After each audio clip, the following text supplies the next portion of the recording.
Selamat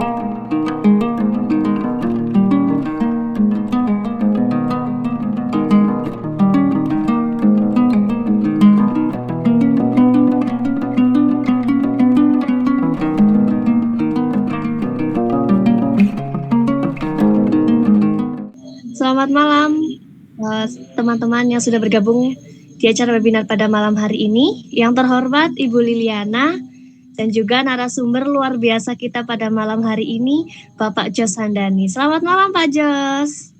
Selamat malam semuanya. Selamat malam Bu Liliana. Oke, apa kabar Pak hari ini? Kalau versinya MLM saya akan bilang sukses luar biasa gitu ya. Oh, wow. Tapi versi kita adalah penuh kesadaran. Oke. Oke, teman-teman, jadi Pak Jos ini adalah seorang founder of trainer at Rumijo Eco Indonesia. Beliau juga founder dari lokal radio FM untuk community di Gresik Kalipucung untuk mendidik masyarakat lokal tentang kesadaran lingkungan. Beliau juga adalah seorang produser, director, writer dari TV yang dimiliki oleh Ahmad Dhani. Beliau juga adalah seorang yang kreatif namun menyenangkan dengan kepemimpinan yang kuat. Nah, baru-baru ini beliau baru saja ditunjuk menjadi Ketua Desa Preneur di Kelurahan Bangunjiwo. Dan beliau memulai kiprah karirnya sejak 2006 silam. Wah, luar biasa sekali nih Pak. Saya bacanya ini sambil, wah 2006 saya masih TK nih Pak. Ya, itu 2006 sudah masuk ke milestone yang tengah-tengah itu. Wah, keren banget nih. Oke, sebelumnya boleh diperkenalkan dulu Pak profil dari Rumijo Eco Indonesia kepada kita semua. Silahkan Pak. Baik, terima kasih untuk kesempatannya teman-teman semua yang kita semua sedang belajar untuk melatih kesadaran yang dari Google Meet maupun yang ada di live IG Subi Antik maupun juga di Rumijo Eco Indonesia. Rumijo itu sendiri dulu lahir tahun 2011. Ketika itu kami mulai pindah ke desa yang sekarang kami tinggali. Desa Gresik itu dekat dengan desa Kasongan. Jadi kalau teman-teman sudah pernah ke Jogja, ke Kasongan yang orang tempat membuat gerabah-gerabah. Kalau dekatnya Bu Ika, Kelampok gitu. Nah, tapi di sini Kasongan. Jadi waktu itu kebetulan rumah kami itu belakangnya sungai. Kalau kami sebetulnya satu keluarga itu sudah mulai belajar untuk holistic minimum waste lifestyle. Jadi gaya hidup yang secara holistik memproduksi seminimal mungkin sampah atau limbah. Itu sejak tahun 2008 itu sudah mulai kita menolak tas plastik resek sekali pakai ya. Yang kita hindari yang sekali pakai. Itu tahun 2008, terus kemudian munculnya nama Rumah Inspirasi Jogja yang sekarang menjadi tingkatannya Rumijo itu.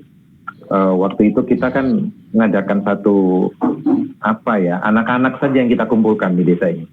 Anak-anak kita kumpulkan karena di belakang rumah tuh sering awal-awal kita tinggal di sini kok bak-buk suaranya kayak gitu. Ternyata ada yang membuang sampah ke sungai, yang itu membuat kami betul-betul takjub karena kok bisa ya membuang sampah di sungai. Itu kursusnya di mana sih? Kursus membuang sampah di sungai itu di mana ya? Kami betul-betul nggak ngerti gitu loh. Nah, terus kemudian yang kami lakukan hanya mengambil pakai bilah bambu terus kita pilah aja. Jadi kita nggak pernah ngomelin orang. Kita nggak ngomelin orang, nggak ngasih tahu apa, tapi kita hanya melakukan saja, kita pilah. Terus kita mulai melakukan namanya proyek botol yang sekarang dikenal dengan EcoBricks. Sebelum masuk ke Indonesia EcoBricks, kami sudah jauh lebih hari melakukan tapi dengan proyek botol karena waktu itu mulai pada dibakar plastiknya dan kita semuanya tahu kalau plastik itu dibakar akan menghasilkan dioksin. Itu sudah diteliti, bahkan di Cina sendiri sudah meminta para ahli peneliti itu meneliti kenapa kasus kanker di Cina itu meningkat dan menyasar ke anak muda maupun anak kecil. Nah, ternyata mereka muncul itu salah satu penyebab trigger utamanya adalah barang-barang yang berasal dari bahan plastik yang sekali pakai. Karena di budaya kita kan bingung, kalau nggak ke landfill ya kalau di sekitar kita hanya dibakar untuk mengecilkan volume. Tapi bahayanya menanti, namanya dioksin, dan dioksin ini secara akumulatif lama ya, ada yang 10 tahun, 20 tahun, 30 tahun, itu jadi kanker. Ini sudah diteliti. Jadi kalau teman-teman nanti mau ngecek, sekarang boleh dicek juga, ditulis aja di bar itu, bahayanya membakar sampah plastik. Nanti keluar, cari yang sumber penelitian kampus yang paling Anda percaya, klik di situ, atau liputan dari media-media yang Anda percaya. Itu semuanya dioksin. Nah, terus kan kita posting tuh kegiatan kita, anak-anak kita, anak-anak kami dan anak sekitar di desa kami tinggal, itu kita ya bermain, karena bagi anak-anak itu bermain adalah riset tertinggi dari sebuah belajar sebetulnya. Nah, terus kemudian kita posting, ada atensi dari UGM waktu itu, kontak terus mereka mau memberikan kesempatan kami untuk pameran tahun 2 kali, karena kebetulan UGM waktu itu di bawah Fakultas Ilmu Bahasa kalau nggak salah, mereka itu nge-host mahasiswa-mahasiswa asing yang dari berbagai negara, konsorsium mereka di Indonesia. Nah, kami diminta untuk menjadi salah satu host untuk mereka bisa magang, karena kebetulan kami juga ada homestay. Basically kami juga di bidang pariwisata. Kami ada homestay kami sekarang ada ya 98% asing yang nginap, dan itu selalu kita libatkan mereka. Kita koneksikan dengan lokal. Terus nanya namanya apa ya? Lah bingung kita, karena kita memang tidak berencana untuk memberi nama apapun, karena bagi kami ini sudah bukan seremonial lagi gitu loh. Ini memang sudah harus dilakukan gitu loh. Nah, terus tapi ya keluar aja akhirnya tanpa peduli apa sudah ada yang pakai nama itu atau belum. Saya bilang aja Rumah Inspirasi Jogja. Dasarnya kenapa nama itu kami pilih, munculnya kenapa? Karena Rumah Inspirasi Jogja punya makna segala sesuatu inspirasi yang baik harus datangnya dari rumah dulu. Nah, kenapa Jogja? Ya Jogja lebih global daripada saya bilang Rumah Inspirasi Bantul misalnya. Karena lingkup kerja kami juga di DGI pada waktu itu sharing. Nah, kemudian seiring perjalanan waktu kami mulai belajar lagi, terus dari melatih kesadaran kita mulai menyadari bahwa kok kita masih nyampah ya dari produk-produk harian. Harian itu artinya apa yang permanen kita gunakan, tidak hanya makanan dan minuman, tetapi misalnya pasta gigi yang kami waktu itu kok masih nyampah ya. Cupnya itu nggak bisa diapa-apain. Cup itu kami juga bikin bank sampah juga kan. Cup itu nggak bisa masuk, nggak masuk ke aluminium, nggak masuk ke plastik, nggak masuk ke metal, karena bahannya udah campuran gitu. Sehingga itu yang pertama kali kami bikin sendiri pasta gigi untuk kami pergunakan sendiri dalam keluarga. Awalnya pakai cangkang telur yang kita keringkan, kita bubuk, kita bikin bareng dengan soda kue. Tapi ternyata soda kue memang tidak direkomendasikan untuk dipakai dalam jangka panjang. Anak-anak juga belum begitu suka. Terus kita ganti dengan bubuk arang bambu. Dari literatur dan tanya orang-orang sepuh di Bali, di Jawa, itu ternyata arang bambu salah satu yang dipakai dan direkomendasi untuk diaplikasi ke gigi kita sebagai pengganti pasta gigi. Kemudian seiring jalan lagi, karena kita hanya memakai minyak kelapa di rumah, kita nggak pakai minyak sawit. Alasannya sebenarnya simple sih.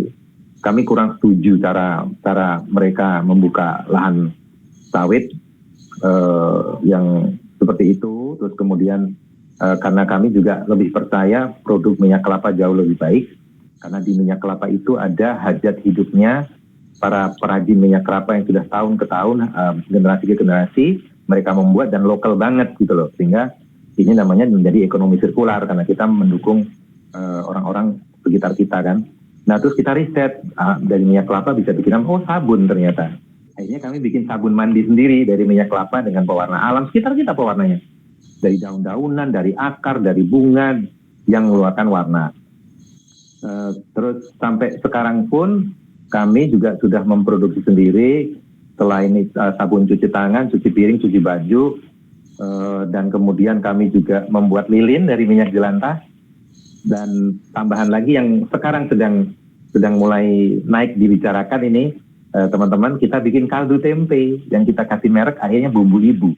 COVID inilah yang kemudian menjadi guru bisnis kami, karena kami awalnya tidak bermaksud untuk menjual produk-produk, hanya kita ingin menyelesaikan masalah mikrokosmos kita. Nah, akhirnya COVID iseng kita posting kok ternyata tanggapannya bagus, sehingga menjadi unit bisnis kami saat ini, dari pasta gigi arang bambu, sabun sampo alami minyak kelapa pewarna alam, terus kemudian hand soap yang cair itu juga dengan pewarnanya alam juga. Jadi kita berprinsip yin and yang. Nah ini kan related dengan tema kita tentang keseimbangan kan. Terus kemudian sampai kepada kaldu tempe juga, tadinya kita pakai beberapa brand gitu kan, cuman kok yang masih nyampah ya, sampahnya itu loh yang harusnya notabene itu harus jadi tanggung jawabnya produsen, tetapi kita yang repot itu udah beli loh dan uangnya udah masuk kemana-mana gitu, tapi kita ribet dari masalah sampahnya, kita masih belum bisa terbebas gitu loh, dan itu tumpukannya menjadi banyak sekali dan itu berpengaruh kepada habit kita jadi nggak ngerti bagaimana caranya lagi karena terlalu banyak, ini udah biasa. Tapi kalau Anda ke landfill kayak di Jakarta Mencuri Bantar Kembang, itu baru Anda akan sadar bahwa ternyata banyak sekali yang nambah ya, dan Anda pasti tahu lah di beberapa media nasional sudah diberitakan sudah mulai ribet, mereka harus tutup, berapa lama buka lagi. Begitu perkembangan kami yang terjadi sampai saat ini. Terus kami juga akhirnya masuk mencemplungkan diri di bidang kreatif ekonomi, tapi dengan nafas responsible business dan ekonomi sirkular. Kira-kira seperti itu, Bu Ika. Terima kasih banyak untuk izin perkenalan kami. Oke, luar biasa banget. Ternyata Rumijo ini singkatannya Rumah Inspirasi Jogja ya? Ya, menjadi Iko Indonesia karena kami terus mulai banyak diminta ke beberapa pulau di Indonesia. Untuk ke Riau itu kami memberikan pelatihan kepada pengelola desa wisata seprovinsi Riau, bahkan sampai 2 kali. Karena kebetulan kami praktisi responsible tourism. Nah ini memang agak-agak gimana ya, sekarang saya baru mengerti banget bahwa pariwisata itu sebetulnya salah satu yang menyumbang percepatan kerusakan di bidang sosial budaya dan lingkungan gitu. Terbukti sekarang. Kenapa bilang sosial budayanya? Karena ketika pariwisata macet, banyak orang tidak bisa ngapa-ngapain betul-betul. Hanya menggantungkan kemudian bantuan. Nah ini salah satu yang kemudian pariwisata, termasuk kalau mau dibilang ada yang promosi pariwisata halal, saya bilang nggak akan bisa halal pariwisata. Karena kita naik pesawat aja udah carbon mile-nya, ya, itu karbonnya udah kemana-mana di udara gitu kan, itu sudah. Tapi bagaimana kemudian kita bisa meminimalisir, yaitu kita sebagai traveler dan penyedia tempat wisata itu harus melakukan. Kalau tidak ya memang uangnya didapat, tapi kerusakan alamnya itu tidak bisa dibenahi dengan uang yang didapat dari pariwisata. Karena uangnya udah diputar, ketika udah rusak susah. Kita pasti nanti akan, kalau nggak harus ditutup tempat wisatanya, karena seperti kasus di Thailand itu ada yang sudah ditutup karena tumpukan sampahnya luar biasa, jadi nggak bisa nge-host. Tapi nanti dibuka, kalau perilaku nggak berubah akan begitu lagi, buka gitu lagi. Jadi kita memang tadi sesuai dengan tema kita itu ya, kita melatih kesadaran kita. Nanti kita sedikit bicara lagi tentang diagram spiritual dan segala macam. Gitu Mbak. Oke, Pak. Berawal dari grup ya masyarakat yang membuang sampah di sungai, sampai sekarang sudah memproduksi bahan-bahan yang terbuat dari bahan alami ya Pak ya? Iya, dari bahan alami. Kenapa sih begitu? Karena kami percaya ya kalau kita menggunakan bahan-bahan yang dari permukaan bumi. Dicatat ya, bukan dari dalam perut bumi. Dari permukaan bumi itu akan sangat bisa dipastikan bumi bisa mencerna lagi dengan mudah. Tapi kalau yang dari perut bumi diambil kemudian dibuat sedemikian rupa menjadi bahan yang tahan lama, nah itu yang jadi masalah. Meskipun kita bisa pakai ulang, tetapi masalahnya adalah ketepatan kita dalam konsumsinya itu tidak setepat degradasi dari bahan-bahan yang ada, sehingga terjadi satu penumbukan. Makanya ada istilah ekonomi linear itu. Ekonomi linear itu yang sekarang kebanyakan kita praktekkan, yaitu ambil sumber daya alamnya, produksi, jual, pakai, buang. Ekonomi linear ini outputnya memang sampah akhirnya gitu. Oke, teman-teman, itu dia tadi prof luar biasa dari Rumijo Eko Indonesia. Nah, teman-teman, seperti kita tahu, alam ini adalah titipan dari Tuhan yang sepantasnya kita jaga. Banyak sekali cara untuk menjaga dan juga merawatnya. Salah satu dengan tidak mencemari lingkungan dengan bahan-bahan kimia yang berbahaya. Di sisi itu juga banyak sekali manfaat dan banyak sekali yang dapat kita buat dari kesadaran menjaga alam kita. Nah, pada malam hari ini kita akan membahas seputar kesadaran peran manusia untuk alam dengan narasumber ahlinya Pak Jos, yang pastinya akan menarik banget nih, ya. Menarik banget dan pasti bermanfaat banget buat teman-teman. Nah, buat teman yang malam hari ini punya pertanyaan seputar materi yang akan disampaikan pada malam hari ini, bisa langsung untuk ditanyakan ya, karena mengingat waktu kita yang sangat terbatas. Nah, pada sebelum ke materi kita ada video terlebih dahulu ya Pak yang akan ditampilkan ya? Ya, silakan. Oke, kepada Ibu Lili boleh dibantu untuk memutarkan videonya ya Bu, silahkan. Terima kasih Bu Lili. Oke, ditunggu ya Pak. Ya. Berikutnya kita punya informasi. Teater 1 akan segera dibuka. Wah, keren.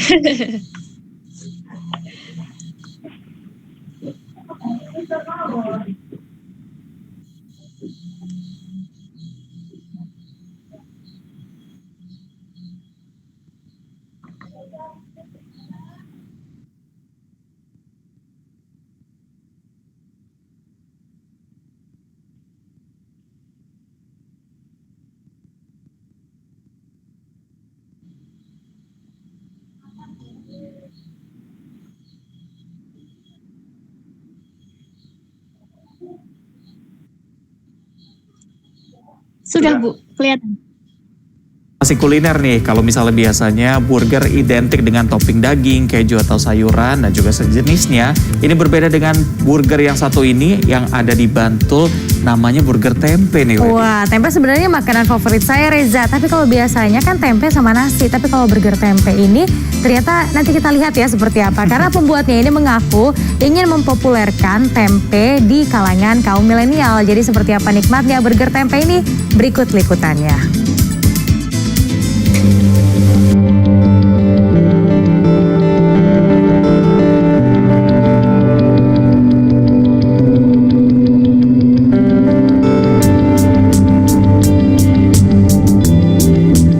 Pagi-pagi, ada yang unik dan menarik nih dari kota Yogyakarta.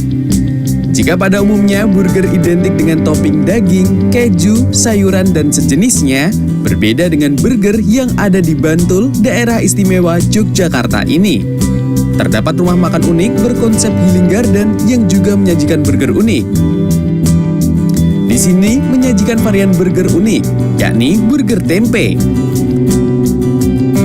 Sang peracik Jos Hamdani dan istrinya Vili mengaku berinovasi menciptakan burger tempe ini karena selain ingin mempopulerkan makanan tempe kepada para kaum milenial, ia juga ingin bereksperimen memadukan antara makanan Nusantara dengan makanan ala Eropa. Cara membuatnya pun cukup mudah. Pertama, siapkan bumbu rempah-rempah seperti bawang putih, bawang bombay, merica, dan kaldu tempe yang terbuat dari tempe yang sudah membusuk. Semua bumbu ditumbuk sampai lembut dan jangan lupa taburkan kaldu. Setelah itu tumbuk tempe yang sudah direbus selama kurang lebih 15 menit. Lalu buat seperti lingkaran agar menyerupai seperti patty pada burger pada umumnya. Langkah selanjutnya yakni goreng patty tempe hingga matang. Lalu diracik layaknya hamburger seperti pada umumnya, tinggal kasih sayuran mayones sesuai selera. Ketika di-launching sekitar 1 bulan yang lalu, banyak pelanggan yang ketagihan dengan rasa unik dari burger tempe ini. Bahkan mayoritas pembelinya dari warga negara asing yang sudah menetap di Yogyakarta. Burgernya rasanya enak sekali dan teksturnya berasa maaf ya dan bumbu-bumbu enak. enak.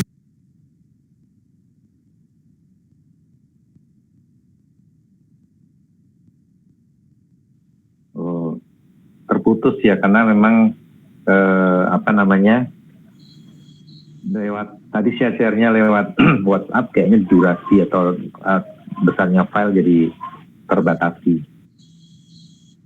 Durasinya tadi kayaknya 2 menit ya Pak ya?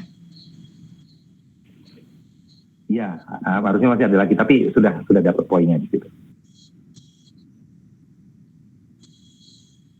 Ya, betul. Mau diputar lagi, Bu Yana? Boleh. Nah.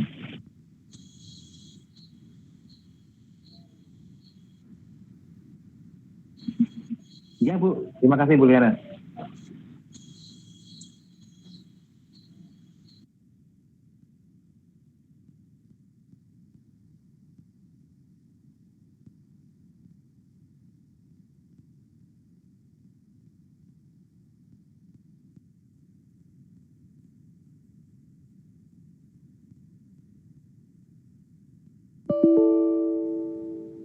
Oke Bu.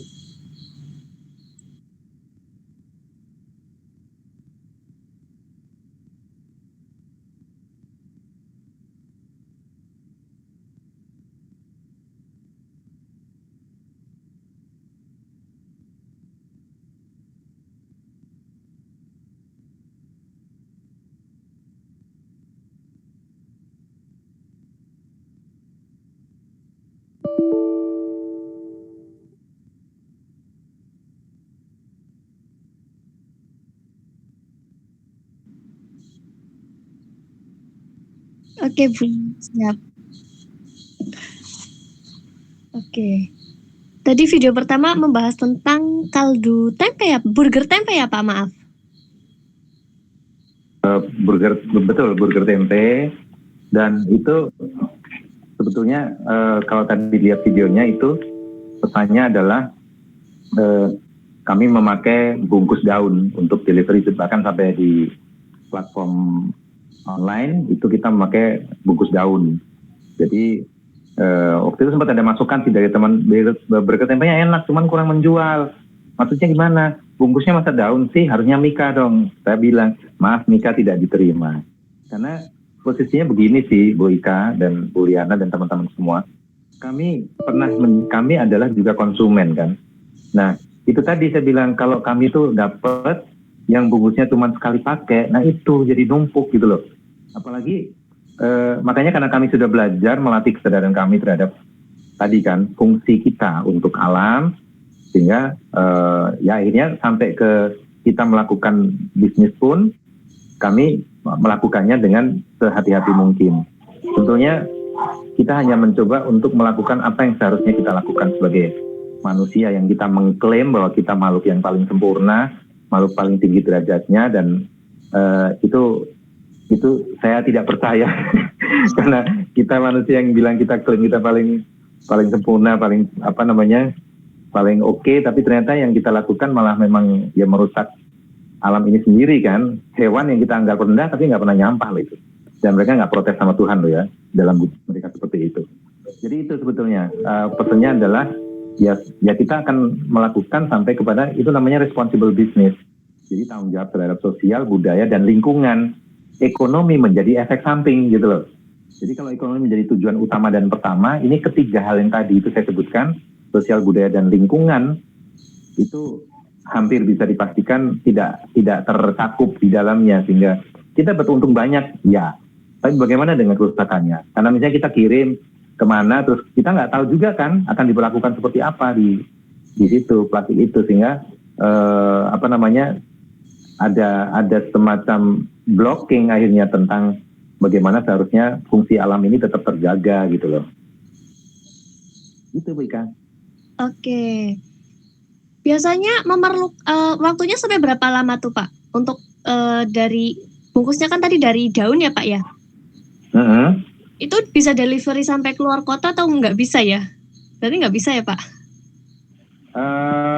Agak susah ya, menantang, karena sekarang yang mengelola burger tempe itu anak kami namanya Kaca Bidari. Itu umur 14 tahun, sekarang dia kelola full semuanya, dari masaknya, ngelolanya semuanya dia. Terus sekarang kita ada juga mulai investasi di packaging kertas daur ulang yang dibuat box gitu, tapi yang tanpa pelapis. Kalau pelapis itu kita masih juga, pelapisnya masih ada unsur plastiknya juga. Jadi masalahnya kenapa kalau ada plastik ya, kalau ikut dibakar itu harusnya dipisah. Kalau kita kayak kertas minyak yang dijual di warung-warung itu jarang yang tahu loh. Kalau kita mau buang harusnya dipisah dulu loh, lapisnya dipisah sama kertasnya, nggak boleh dicampur. Kalau enggak misalnya dibakar gitu aja ya plastik lagi kan, itu namanya kita jadi dioksin lagi akhirnya. Sehingga dengan kesadaran itu akhirnya kami memilih daun pisang pun juga ini salah satu fungsi kita manusia terhadap alam juga, kita menjadi sebaiknya urip kita menjadi urup dalam bahasa Jawa. Jadi hidup kita itu menjadi pelita buat yang lain, membawa manfaat buat yang lain, menjadi harapan buat orang lain. Kalau misalnya di desa lebih jelas lagi ya, di desa masih banyak sekali, kota mungkin lebih menantang mencari daun pisang di mana daun pisang, tapi kalau di desa itu masih lumayan banyak. Ada kalau bahasa Perancisnya simbah yang nyari daun pisang setiap harinya, dan itu hanya untuk makan. Berikutnya kita punya informasi kuliner nih, kalau misalnya biasanya ya. Artinya kita semua, hukum alam kita adalah ketika kita nanti menjadi tua, which is satu kepastian ya, itu pasti kita pengen hidup kita tuh tidak ngerepotin siapapun. Nah, itu simbah itu seperti itu. Mereka cari daun pisang karena nggak mau ngerepotin yang lain, dijual hanya untuk makan. Dan itu saya heran juga kalau tidak didukung gitu loh, karena maaf ya, mereka masih mau berusaha gitu kan.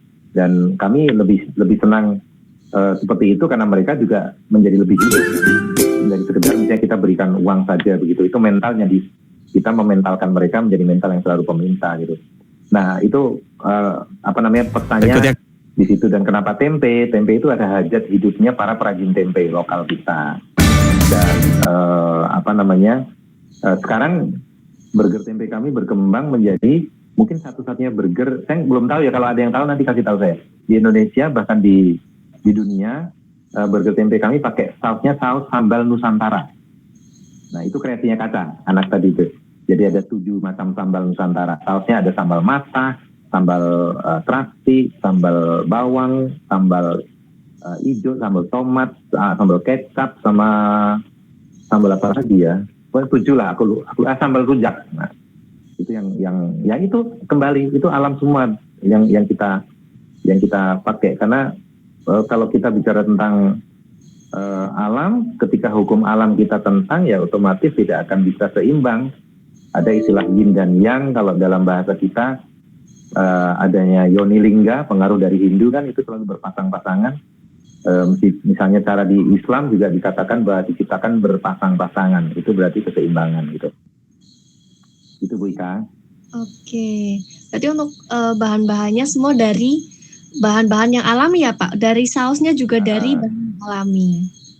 Ya, dan plus yang signature kita adalah karena kami menggunakan,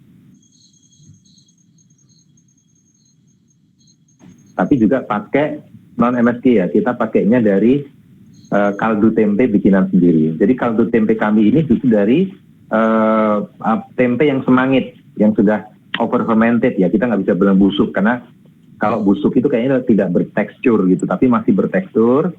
Waktu kami sempat didatangin oleh teman-teman dari CNN juga, ditanya tentang itu, di cross check sama ahli gizi. Ternyata tempe itu selama teksturnya masih tempe, itu malah bagus. Dan kenapa MSG-nya jadi muncul? Jadi tempe yang sudah over fermented itu mengeluarkan umami alami. Umami itu MSG alami yang keluar dari bahan tempe itu. Oke, jadi benar-benar pure buatan sendiri semua ya Pak? Iya, tapi tidak semuanya kita harus bikin sendiri. Kalau kita semuanya bikin sendiri itu berarti kita tidak membawa manfaat buat yang lain ya. Jadi kayak misalnya sabun alami kami itu, teman-teman bisa kepoin di Instagram kami juga. Sabun alami kami yang dari minyak kelapa itu kita bungkusnya kalau nggak pakai pelepah daun pisang kering, pakai besek yang kecil-kecil. Jadi kita menghidupi para perajin besek. Pelepah pisang kering kami itu justru kita beli dari seorang bapak-bapak sudah sepuh sudah cukup berumur, dan beliau itu mengumpulkan pelepah pisang kering, dikeringkan, lalu dijual. Kalau di daerah orang-orang yang tinggal di daerah yang ada produsen tembakonya, itu biasanya untuk bungkus tembakau, pelepah pisang kering itu. Nah itu yang kita pakai untuk jadi bungkus sabun kita, dan sabun kita sampai ke Belanda pun kita hanya promote itu, dan mereka malah senang sekali. Kenapa?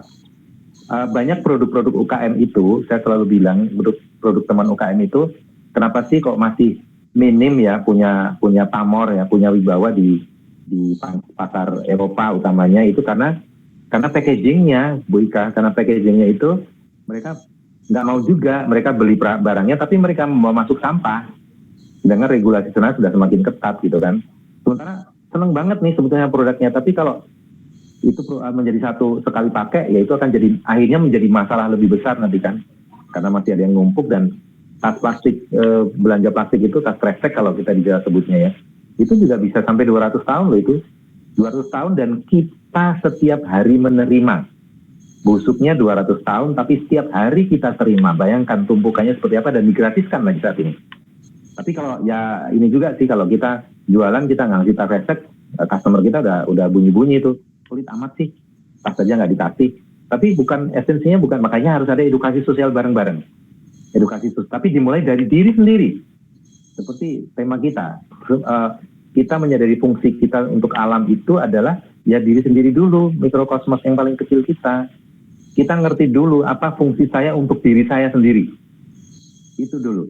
Karena biasanya nih ya, Bu Ika mungkin sudah mulai mengalami pencarian itu atau belum, nanti tunggu, pasti akan ada saatnya Anda akan melakukan pencarian terhadap sebetulnya aku ini siapa, apa fungsiku di dunia.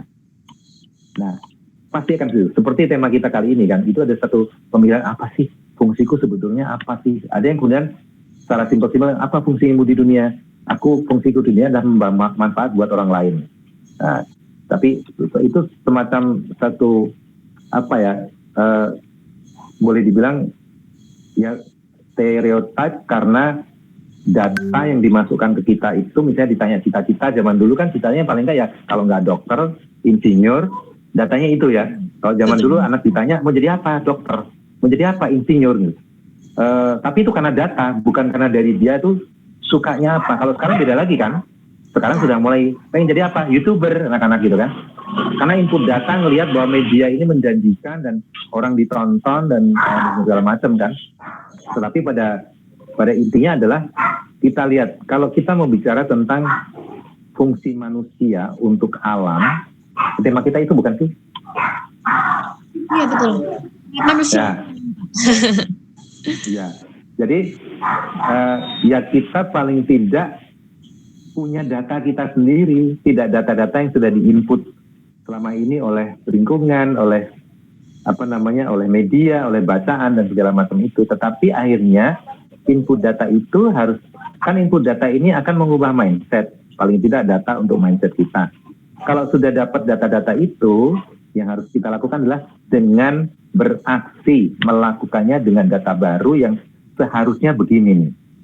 Zaman dulu, saya nggak tahu Ibu Ika ngalami nggak ya, zaman Ibu Ika kecil dulu, masih ngalami nggak ketika mau belanja minyak gitu dari rumah mesti bawa tempat sendiri? Masih ngalami nggak Bu Ika? Masih Pak, sampai sekarang pun masih loh.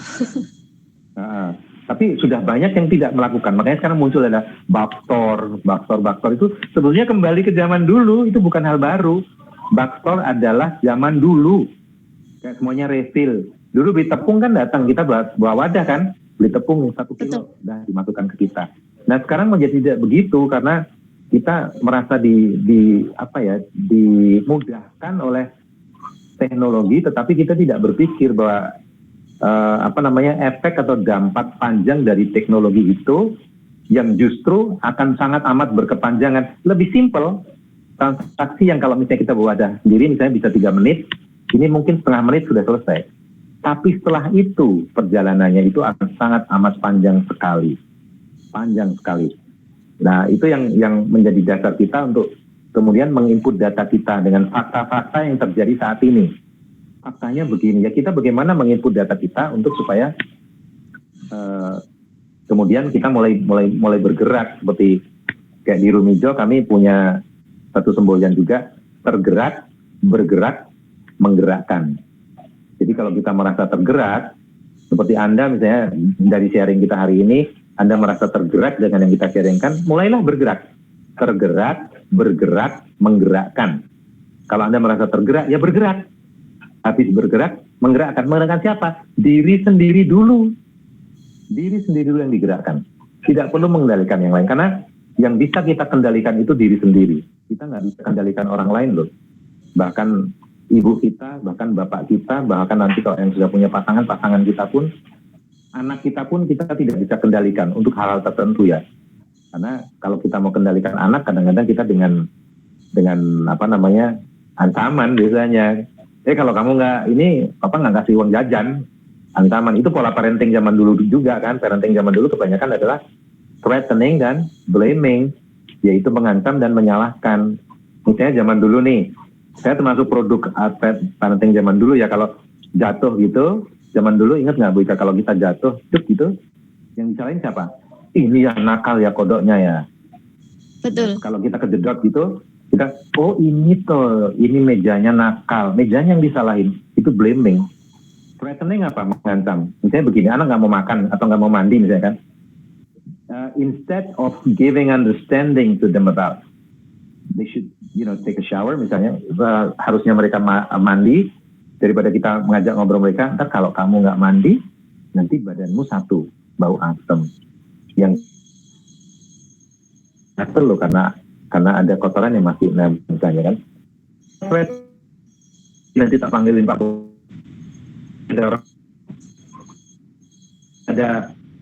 Ada pocongan dan segala macam. Itu kan threatening, baik Bu Ika. Jadi itu zaman dulu ya, tapi sekarang kan sudah mulai berubah. Orang kemudian bahwa anak-anak itu kayak tidak boleh memakai kata-kata jangan misalnya. Jangan nakal, karena gini loh. Bawah sadar kita itu tidak mengenal kata dan jangan masalahnya. Kembali lagi ke nyambung topik kita lagi bahwa kesadaran fungsi, menyadari fungsi manusia terhadap alam ini adalah kita bicara melatih kesadaran memang.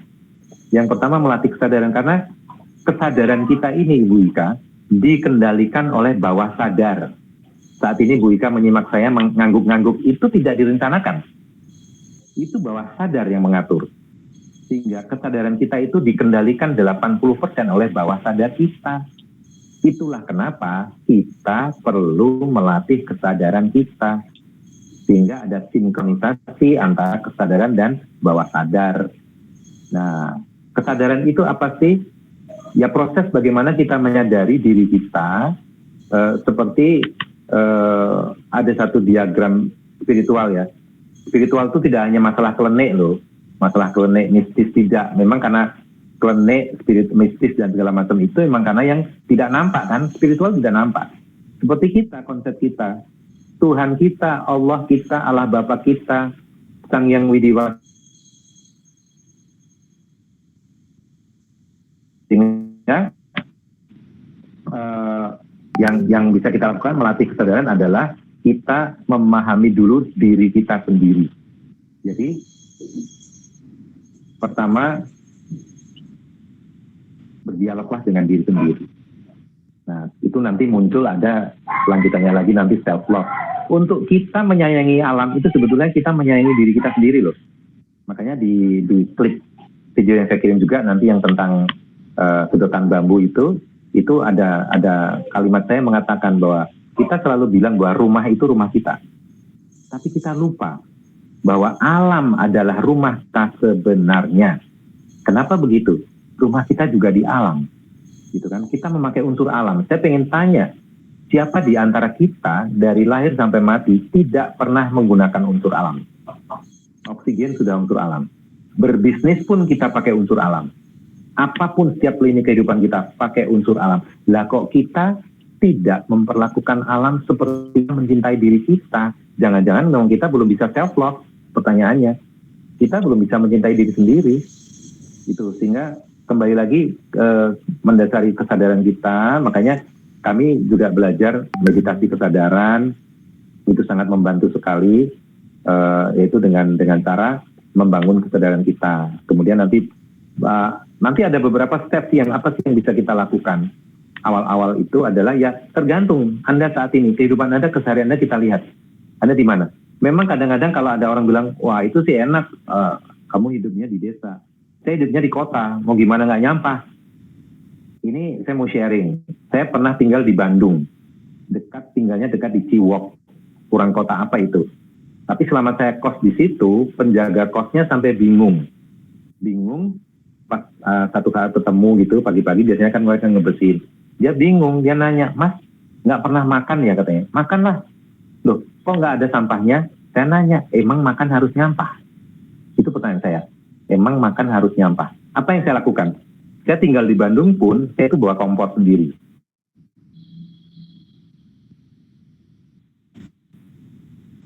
Ya, bawa tempat kontainer kalau kita mau belanja. Dan saya pasti nyari pasar tradisional paling dekat.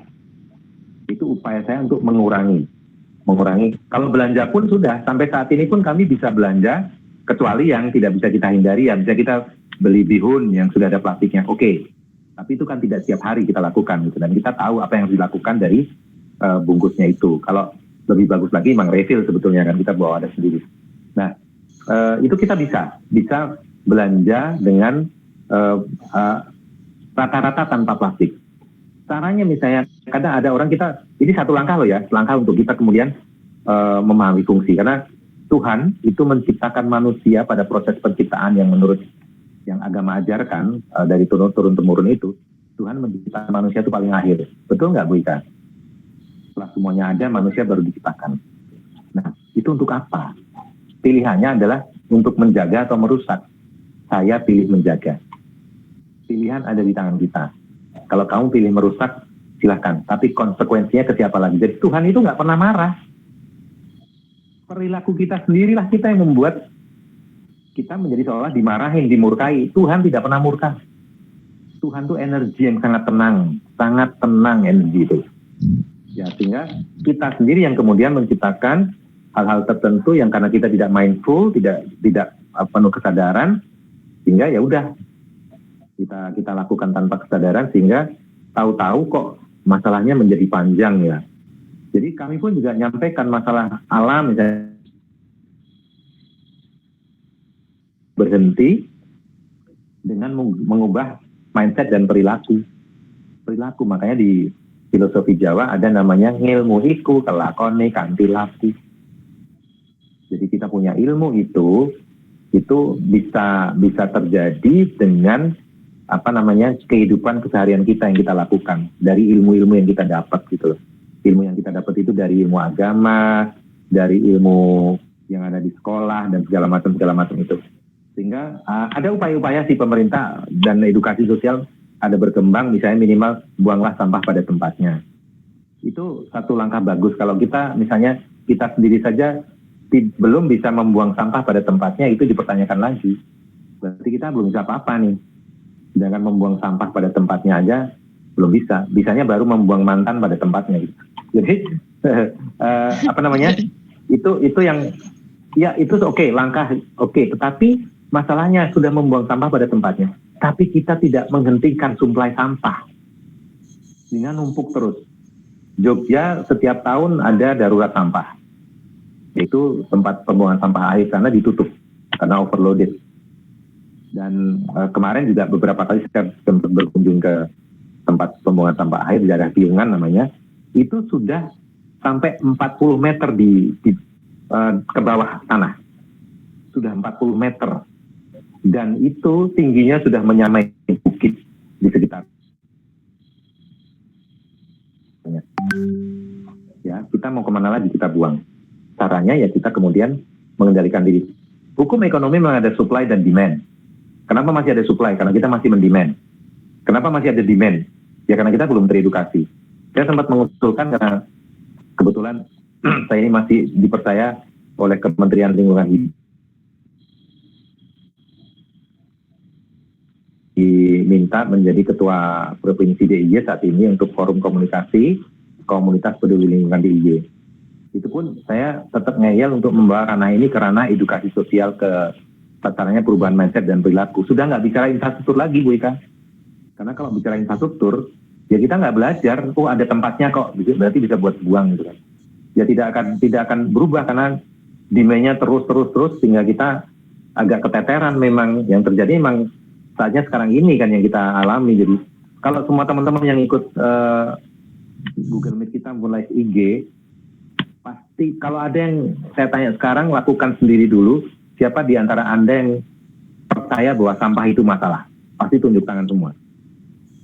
Tapi pertanyaan berikutnya, siapa yang yakin bahwa sampah itu masalah? Ragu-ragu pasti.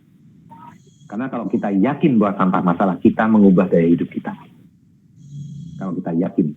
Saya sempat mengusulkan lewat kementerian, kenapa sih tidak sih Indonesia membuat satu peraturan, akhirnya produsen-produsen besar yang berkembang saat ini itu yang ada di Indonesia, itu kalau jualan apapun ya, ada sampo segala macam itu kenapa tidak dibuat satu peraturan membuat semuanya harus refill gitu loh. Kita mau beli sampo, varian tertentu, merek tertentu, kita bawa wadah sendiri. 100 varian ini ya, 100 mili misalnya. Tinggal pencet, kan teknologinya sudah ada nyatanya kan sekarang ini. Kayak di tempat-tempat supermarket, minimarket yang jutaan yang ada di Indonesia yang berderet-deret itu, yang I dan A, S dan A. Oke. Berarti ya benar ya? I ya? I dan I dan A. Iya. Jadi yang saingan terus di mana-mana ada I ada A gitu kan. Itu kan sudah ada. Kopi pencet aja berhenti sendiri. Teknologinya sebenarnya ada. Cuman masalahnya adalah mungkin mereka sudah investasi bungkus-bungkus yang tertumpuk di gudang mereka di satu tempat. Bahkan mereka tuh punya rekanan sendiri, Bu Ika. Yang pernah nginep di tempat kami itu satu keluarga dari Czech Republic, Republik Ceko, dan bapaknya itu direktur pembuat kaleng minuman untuk produk besar yang kita semuanya kenal. Itu yang membuat perusahaannya itu kaleng itu, dan makanya kan sudah banyak rekanannya, jadi nggak bisa dipotong begitu aja. Tapi pelan-pelan memang harus ada responsibility, kayak misalnya produsen-produsen yang harusnya bertanggung jawab akan sampah sendiri yang mereka hasilkan, itu akan mulai Indonesia membuat satu memutuskan memberlakukan namanya EPR ya. EPR itu Extended Producers Responsibility. Jadi tanggung jawab produser yang diperpanjang. Jadi nanti kalau itu sudah mulai diberlakukan, Bu Ika akan melihat misalnya merek minuman yang depannya C, tulisannya putih, backgroundnya merah. Nanti akan ada tempat di mana harus orang bisa mengembalikan wadahnya di situ. Nanti juga merek-merek kebanyakan yang sachet itu loh. Sachet itu kan banyak banget karena murah, tapi itu dampaknya luar biasa. Waktu saya di Bandung, saya lihat sendiri banjir di satu kanal di sungai itu, dan sampah semua ketika mulai hujan gitu, dan itu semuanya ke laut. Efeknya apa, Bu Ika? Kami mempelajari juga tentang mikroplastik. Mikroplastik itu adalah partikel-partikel dari plastik yang belum terurai tapi terpecah secara sedikit-sedikit menjadi partikel kecil namanya mikroplastik. Besarnya bahkan mungkin sebesar debu, bahkan tidak kelihatan gitu ya. Nah, yang paling banyak saat ini hasil penelitian ya, mikroplastik itu paling banyak di produk apa menurut Bu Ika? Yang dekat sekali dengan kehidupan kita sehari-hari. Kayaknya hampir setiap hari kita konsumsi itu. Bukan hampir, setiap hari pasti kita konsumsi itu. Apa coba Bu Ika? Mikroplastik ada di apa? Tebak-tebak aja. Mie instan. Kurang tepat. Nanti kalau tak kasih tahu, Bu Ika pura-pura kaget gitu ya. Jadi yang paling banyak mikroplastiknya itu ada di garam. Apa? Oh, garam. Garam paling banyak mikroplastiknya. Jadi hasil penelitian 1 kilo garam itu mengandung 600 partikel ini. Anakku namanya Geni ikutan nih. Jadi garam itu mengandung 1 kilo garam mengandung 600 partikel mikroplastik. Yang apabila kita mikroplastik masuk ke tubuh kita 5 gram saja, 5 gram loh ya, di tubuh kita dan tidak bisa terurai, 5 gram itu sudah sebesar KTP atau ATM di tubuh kita, plastiknya 5 gram.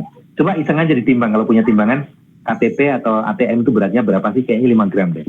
Nah itu ada di tubuh kita. Itu mikroplastik. Makanya sekarang muncul ada garam laut, garam gunung sekarang kan.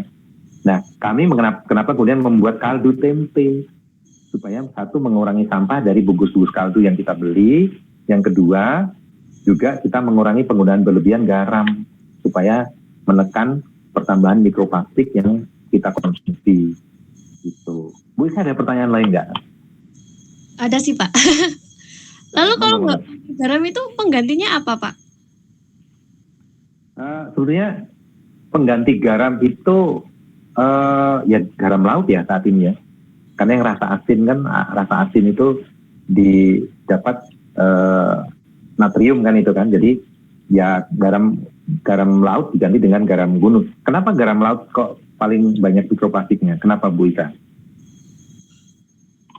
Kurang tahu Pak. Semua plastik kita kemana rata-rata? Ke laut. Sungai terus ke laut kan? Laut tempat bikin apa? Bikin garam. Ya, makanya. Oh itu bertahun-tahun di situ mikroplastiknya mecah menyatu dengan air laut. Air lautnya sampai ke pantai dibuat garam. Ya udah masuk ke situ akhirnya gitu loh. Itu yang terjadi. Jadi ini sebetulnya fakta-fakta yang terjadi yang mudah-mudahan bisa menjadi dasar teman-teman semua untuk melatih kesadaran tentang fungsi kita untuk alam, sebetulnya begitu. Sebab kalau tidak ya karena itu akumulatif jangka panjang seperti membakar sampah plastik. Orang nggak percaya karena jangka panjang Bu Ika. Betul. Bukan bakar sampah plastik ngehirup. Coba Bu Ika, nggak ada orang yang tahan dengan menghirup asap dari hasil pembakaran sampah plastik. Nggak akan ada yang tahan. Nah itu kalau masuk jadi dioksid. Efek sampingnya dioksin apa terhadap tubuh kita? Salah satunya itu adalah anak-anak mengalami pubertas lebih awal. Nah, anak-anak perempuan ini yang jelas sekali karena anak perempuan melewati masa pubertasnya dengan ditandai dengan menstruasi. Nah, menstruasi itu kalau tidak salah itu antara umur 13, kemudian 14 atau ada gitu ya.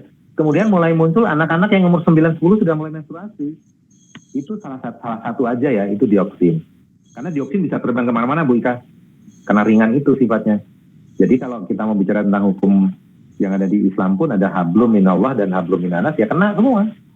Kita membakar sampah plastik itu kita zolim pada hablum minanas sama manusia juga. Gitu loh. Karena kemana-mana, orang nggak tahu gitu kan. Apalagi kalau kita punya anak kecil. Aduh, jangan-jangan sekali-sekali deh. Karena saya sendiri pernah ngelihat budenya Ibu namanya mirip sama Bu Liliana. Besok yang akan di telebinar itu kan yang isi Bu Filiana karena saya pagi besok ngisi webinar juga. Bu Filiana namanya. Nah, dengan ganti F sama L aja. Bu Filiana ini budenya maaf ya beliau meninggal karena kanker juga dan ternyata apa?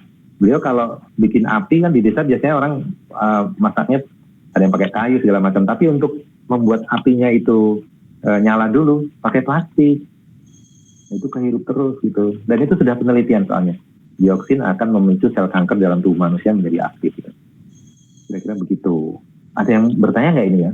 Okay. Sejauh ini belum Pak. Kemungkinan besok sih waktu telebinar. Oh oke. Siap. Oke. Gitu. Apalagi ya Bu Ika yang terlewat yang kita bisa omongkan untuk jadi bahan telebinar besok ya? Berkaitan dengan tema kita. Oke, jadi mungkin untuk materinya mengulas tentang malam hari ini sih Pak. Jadi besok kita bahas lagi waktu sesi telebinar seperti itu. Oh, oke. Jadi kayaknya Bu Liliana mau bicara. Silakan Ibu. Kok saya jadi moderatornya. Iya, okay. Bu Liliana silakan. Terima kasih.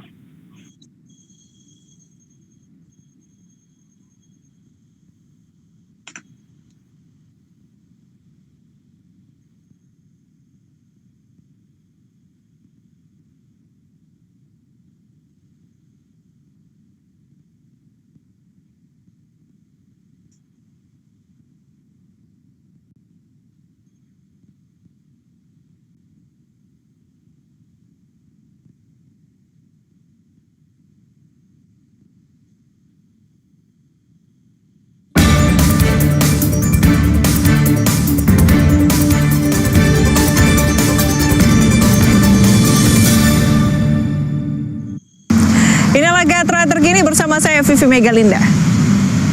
Tidak ingin merusak bumi dengan menambah sampah plastik, sebuah keluarga di Bantul, Yogyakarta memilih prinsip hidup tidak menggunakan berbagai produk kemasan plastik sejak 12 tahun lalu. Nah, prinsip ini justru melahirkan inovasi produk makanan organik yang disenangi ekspatriat. Di yayasan bernama Rumah Inspirasi Jogja Indonesia di Dusun Kalipucang, Desa Bangunjiwo, Kabupaten Bantul, Daerah Istimewa Yogyakarta, Yos bersama istrinya Filiana Mila Dewi menerapkan dan menularkan prinsip hidup tanpa plastik. Bagi Yos, keberadaan plastik kemasan pembungkus produk ini akan menambah beban bumi atas sampah plastik yang mengancam kehidupan. Terlebih lagi jika sampai dibakar, asap sampah plastik akan menghasilkan dioksida berbahaya bagi kehidupan.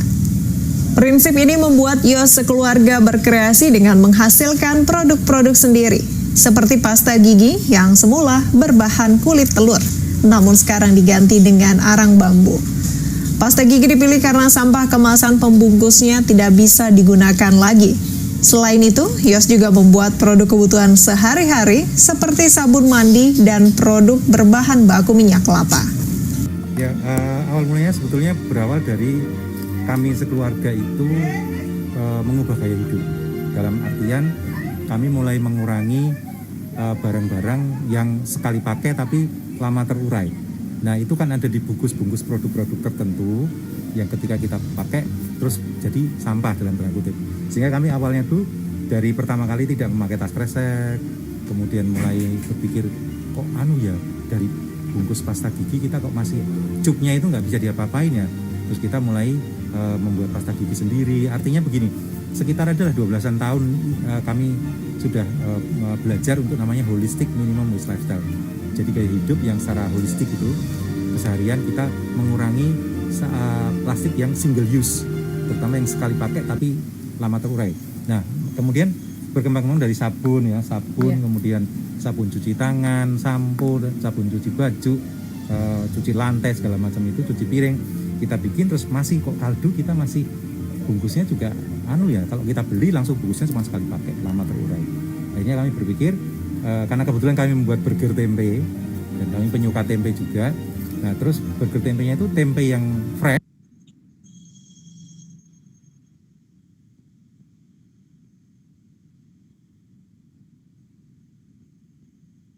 Berikutnya kita punya informasi kuliner nih. Kalau misalnya biasanya burger identik dengan topping daging, keju atau sayuran dan juga sejenisnya, ini berbeda dengan burger yang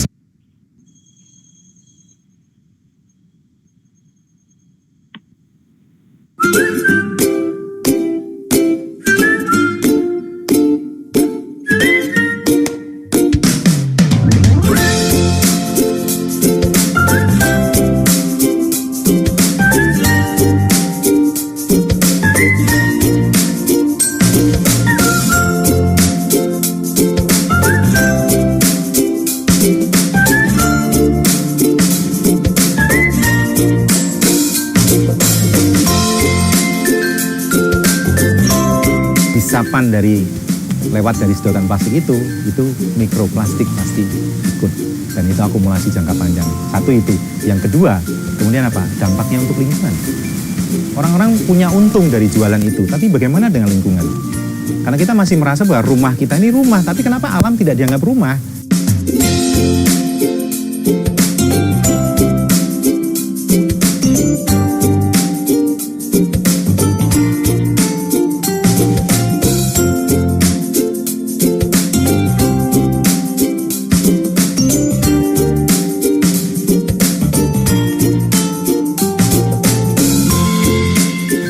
Sebelum dipakai sentor, habis pakai sentor pakai air keran atau kita sangu sikatnya. Ini sikatnya juga kecil sekali.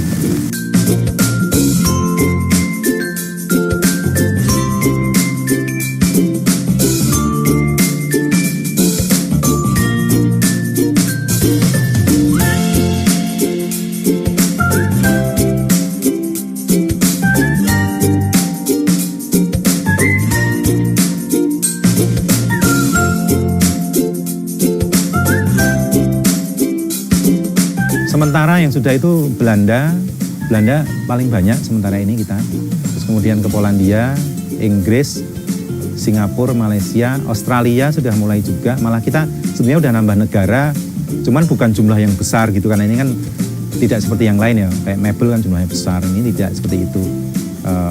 Terus mana lagi ya, Polandia langganan kita, kemarin Prancis sudah, terus ini ada permintaan dari Uruguay.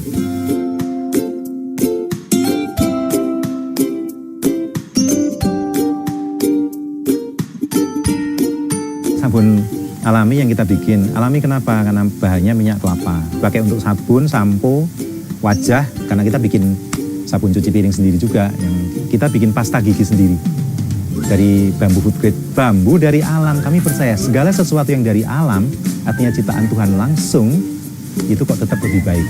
Karena kalau rusak juga bumi bisa.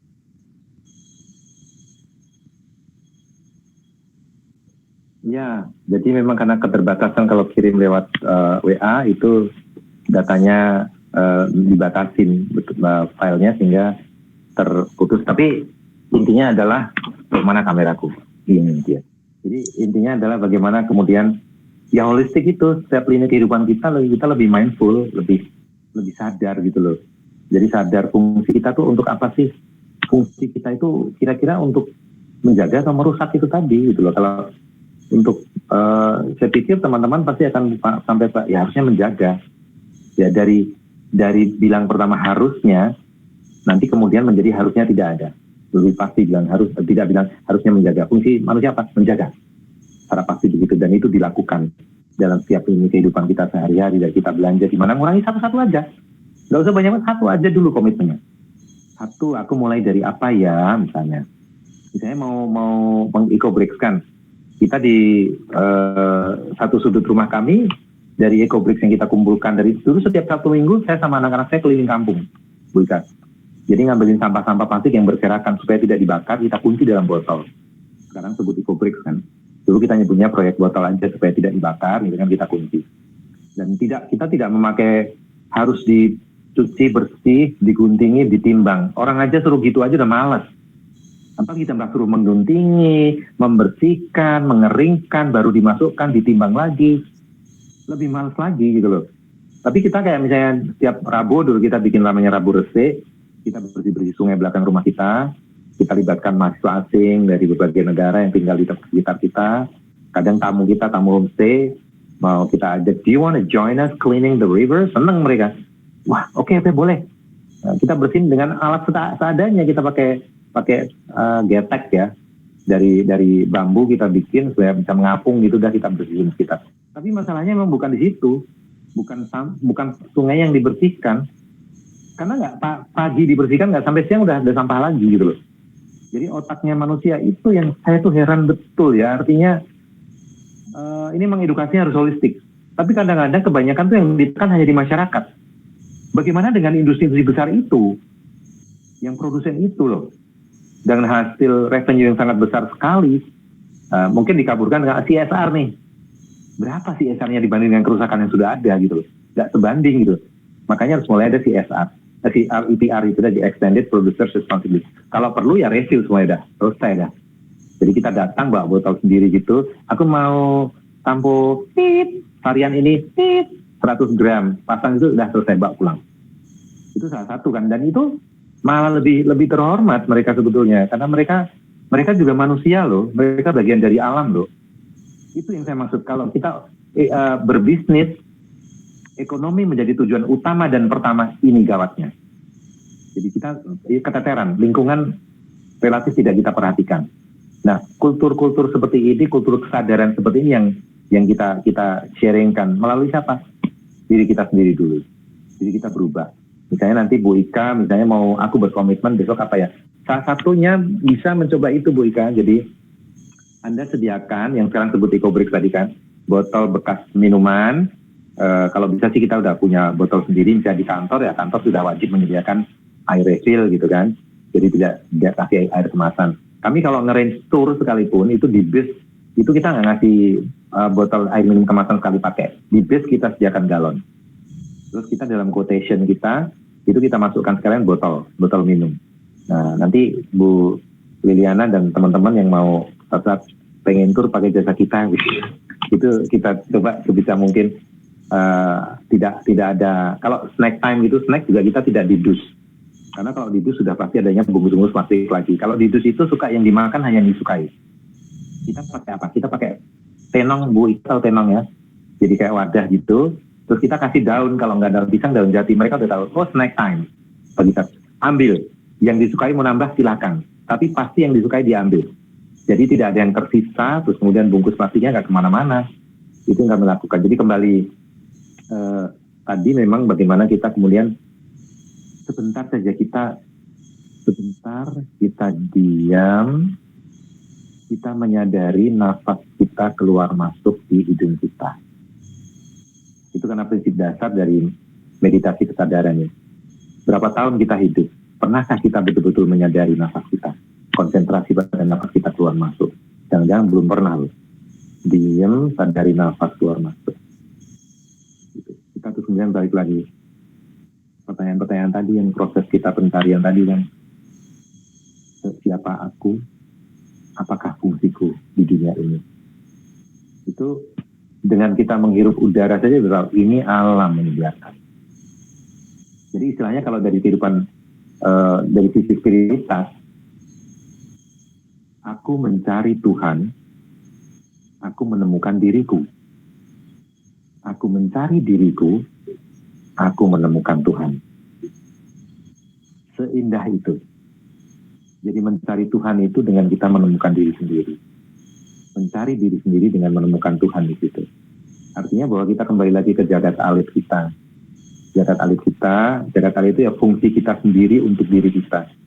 Kalau jagat alit kita sudah kita lakukan dengan melatih kesadaran, hati-hatilah. Yang dilatih bukan kesabaran loh Bu Ika. Kita sering bilang latihan bukan. Latihanlah sadar, bukan sabar. Karena kalau kita melatih kesadaran, ngikut semuanya. Kesabaran akan ikut. Jadi kalau kita sudah melatih kesadaran, nanti selesai dengan mikrokosmos kita nggak ada lagi kemarahan. Marah sama orang, menyalahkan orang lain, ngomongin orang lain. Apalah, aku sudah selesai. Mikrokosmos aja aku urusin. Bandingkanlah diri kita sendiri dengan diri kita yang sebelumnya. Nggak usah bandingin dengan yang lain. Bandingkan diri kita sekarang dengan diri kita yang sebelumnya. Itu reflektif sekali. Jadi kembali tentang berkaitan dengan tema kita, ya memang kita itu tadi menemukan mikrokosmos dulu. Karena alam itu sudah makro sekali, tapi bagaimana mikrokosmos kita selesai? Saya pernah ditanya sih ketika ada pertemuan dengan mahasiswa asing gitu, terus nanya dari Jerman, saya ingat betul, Josh, how do you fight the system? Bagaimana kamu memerangi sistem? Karena yang kamu produksi itulah produksi dari industri-industri besar yang sudah berjalan begitu lama. Kayak pasta gigi, sabun sampo kan industri besar yang sudah berjalan lama. Apa yang saya jawab? Saya bilang, I don't fight them. Saya tidak melawan mereka. I create my own system. Saya menciptakan sistem sendiri. Anda pun bisa menciptakan sistem sendiri. Karena mikrokosmos lagi. Jagat alit kita. Makanya komitmen habis ini, stepnya adalah apa yang bisa saya lakukan. Nah besok sama Bu Filiana bisa dikupas karena dia praktisi juga. Kalau ke pasar gimana caranya, nol plastik. Itu peran kita untuk alam itu yang keseharian kita. Jadi kita mau berperan, fungsi kita terhadap alam, yaitu adalah kegiatan kita sehari-hari yang kita lakukan itu. Se-mindful apa sih? Sesadar apa gitu loh. Mungkin Bu Liliana mau ada pertanyaan itu. Tapi Pak, kadang kita kan biasanya kayak gini Pak, hari ini sadar, tapi besok nggak sadar kayak gitu Pak. Bagaimana sih supaya kita bisa sadar berkelanjutan setiap hari seperti itu Pak? Makanya dilatih. Manusia itu makhluk kebiasaan, Bu Ika. Coba, bener nggak? Manusia makhluk kebiasaan, ya dibiasakan. Kesadaran itu kan lepas-lepas. Iya, kita manusia kok. Kayak misalnya kita, manusia boleh marah nggak sih? Boleh. Yang nggak boleh itu apa? Marah-marah. Misalnya kita marah, jangan lama-lama sadari marah kita. Oh, aku marah nih. Makanya melatih kesadaran. Supaya kita menyadari semua fenomena yang ada terjadi dalam diri kita. Sadar dulu, aku marah, aku kecewa, aku patah hati, aku sedih. Sadari dulu, aku sedih nih. Gimana sih rasa sedihku? Nah, itu kita baru namanya olah rasa. Jadi spiritualitas, religi itu olah rasa, bukan olah pikiran. Kadang kita suka kelirunya olah pikiran. Tuhan itu olah rasa, bukan olah pikir. Rasa, sehingga rasanya di mana sih? Rasa sedihku di mana sih? Oh, ternyata ada di kepala nih, sebelah kiri rasanya nih. Pasti ada yang terasa. Ini rasanya nih kayak diambil di sini. Oh, ini rasanya ya. Berdialoglah dengan diri sendiri. Seberapa sering kita bicara dengan diri sendiri, seberapa sering kita berdialog kepada organ-organ tubuh kita. Nafas kita pernahkah berhenti? Kecuali kalau kita menahan nafas. Jantung kita dari kita bayi bahkan belum keluar, jantung sudah berdetak di perut ibu. Itu loh. Sampai kita umur sekarang ini, pernahkah kita berterima kasih? Terima kasih jantung, kamu sudah memberikan desakan bagi pompa kehidupan. Pernah enggak? Lupa itu yang mengalirkan kita. Pernahkah kita berterima kasih kepada mata kita? Jadi kembali lagi, mikrokosmos lagi aja dulu deh. Kita nggak usah mikir, oh itu nanti kita akan bikin infrastruktur ini. Ya infrastruktur akan kurang terus, Bu Ika. Karena gaya hidupnya nggak berubah gitu loh. Nanti bikin tempat pembuangan sampah akan full, overloaded. Karena kita terus supply. Percepatan supply sampah yang kita hasilkan tidak sebanding dengan infrastruktur yang ada. Mau berapapun pasti akan kurang. Pasti. Ini hukum alam. Maka kita karena bicara tentang alam dan lingkungan ya kita memakai hukum alam tadi. Hukum alam kita tuh apa? Keseimbangan. Hukum alam tuh keseimbangan. Jadi tadi Bu Ika nanya kalau misalnya kita lewat-lewat nggak apa-apa. Ada sih waktu itu bilang gini, ya aku tuh aku pengen melakukan. Tapi kalau misalnya nanti di kampung saya nggak ada yang melakukan, nanti gimana dong? Kenapa merepotkan orang lain? Konsentrasi saja pada dirimu. Gitu. Jadi satu quote yang saya suka juga pernah dikatakan nih, focus on you, you grow. Focus on shit grows. Jadi kalau kamu fokus pada dirimu, dirimu akan berkembang. Kalau kamu fokus pada hal yang tidak seharusnya kamu fokuskan, itu yang akan berkembang. Misalnya begini, kita fokus pada kesedihan yang berkembang, Bu Ika. Kita menjadi orang yang sedih, berkembang nggak hidup kita? Nggak berkembang. Pasti sudah suntuk, sedih kan? Nanti kesedihan itu kan ke organ tubuh. Efeknya ke organ tubuh. Jadi kita nggak seimbang, kita sakit. Terus kemudian ketakutan, misalnya kita berkembang pada ketakutan. Ya ketakutan yang berkembang itu. Ketakutan menjadi besar, kita nggak berkembang. Padahal ketakutan itu erat kaitannya dengan organ kita namanya ginjal. Ini bicara tentang kaidah pengobatan timur ya. Karena pengobatan timur itu pakai rasa. Pengobatan pakai rasa, olah rasa lagi. Sehingga ya sudah nggak apa-apa kita lakoni, tapi karena kita melatih kesadaran, jadi kita sadar, oh aku kok begini ya, jadi sadar. Kalau kita nggak latihan kesadaran, kita merasa itu nggak apa-apa. Nah, misalnya, aku nggak apa-apa buang sampah di sungai, karena kita nggak sadar.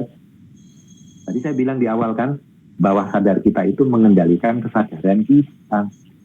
Bawah sadar kita itu adanya input data yang diberikan oleh keluarga, bahkan input data termasuk emosi ibu sebelum masa kita dalam kandungan itu terekam di kita loh. Nanti munculnya apa? Stigma atau judgmental.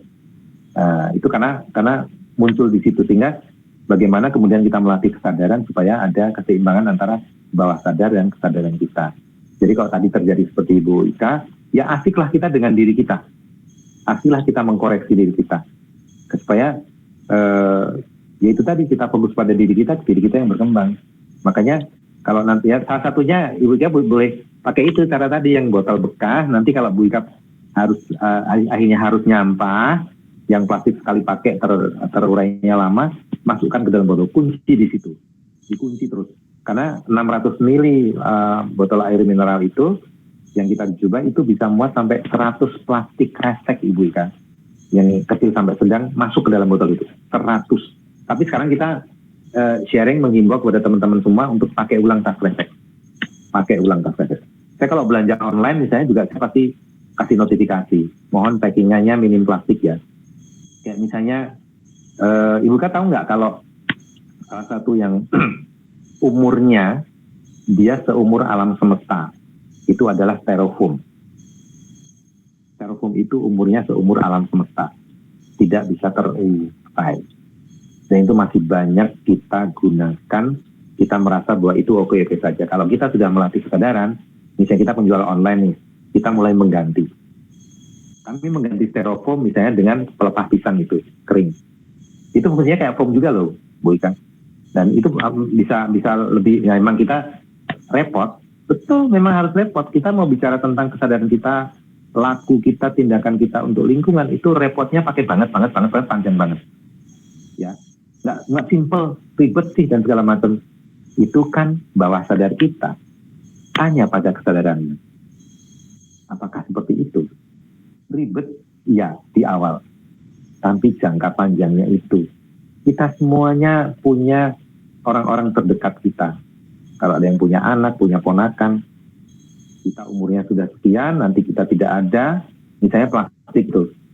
Tas kresek itu kan ditemukan oleh ilmuwan Swedia, Bu Ika, sekitar tahun 1950. Waktu itu pengen mengganti tas dari kertas, karena dia punya kesadaran, wah kertas itu motong pohon gitu loh. Padahal satu pohon itu, Bu Ika, itu mensuplai oksigen untuk 3 orang. Satu pohon. Makanya pasti Bu Ika pasti bandingin zaman dulu masih kecil. Dulu tuh lebih adem, udara lebih seger. Betul tidak? Karena pohonnya masih lebih banyak. Sekarang sudah berkurang. Satu pohon itu berkurang jatah oksigen untuk 3 orang. Nah, dia pengen ganti karena kok pohon terus ya, karena kertas dari pohon kan. Makanya sekarang ada muncul teknologi recycled paper. Jadi bahan kertas tapi dari kertas yang ada itu dibuat kertas lagi. Itu yang kami pakai untuk bungkus burger tempe kita saat ini. Nah, terus habis itu dia ciptakan itu adalah karena pengen supaya kakeknya dia itu kalau belanja nggak ribet. Tasnya kecil, bisa dilipat masuk kantong kemana-mana dan awet. Nah, awet ini yang kemudian menjadi salah guna akhirnya. Sehingga itu bisa membusuknya sampai saat ini ya, kalau belum teruji ya, 200 tahun. Berarti kalau tahun 1950, 200 tahunnya lagi kapan Bu Ika? Coba matematika nih, aku ngetes. Berapa tadi Pak? 200 tahun, pertama kali diciptakan tahun 1950. Jadi tas plastik pertama tahun 1950 itu akan betul-betul terurai 200 tahun lagi, yaitu adalah tahun berapa? 1950, berarti kan 100 tahun berarti 2050, betul ya? Kalau 200 tahun 2150 Pak. Nah, iya. Masih hidup nggak kita? Masih hidup nggak Bu Ika kita? Enggak. Ya kan? Tapi plastiknya masih ada Bu Ika. Plastiknya masih ada. Itu kan? Kalau dibakar ya itu dampaknya dioksid itu tadi. Makanya apa yang bisa kita lakukan?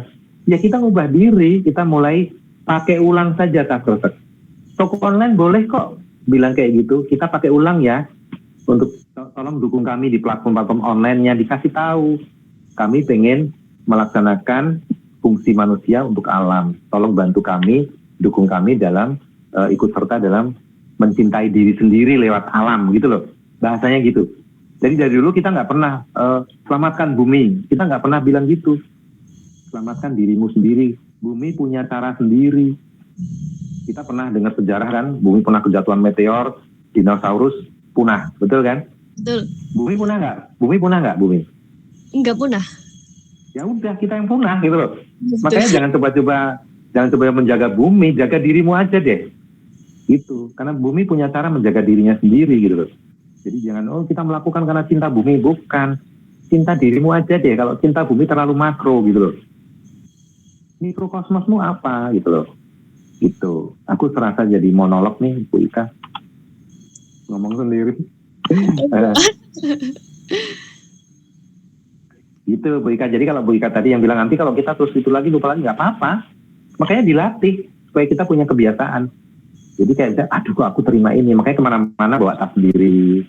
Kalau masih ada tas kresek di tempat kita, di kos kita, kalau yang kos gitu kan, bawa aja.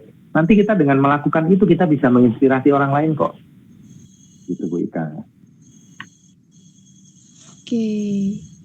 Jadi memang kesadaran itu harus dimulai dari diri kita sendiri ya Pak?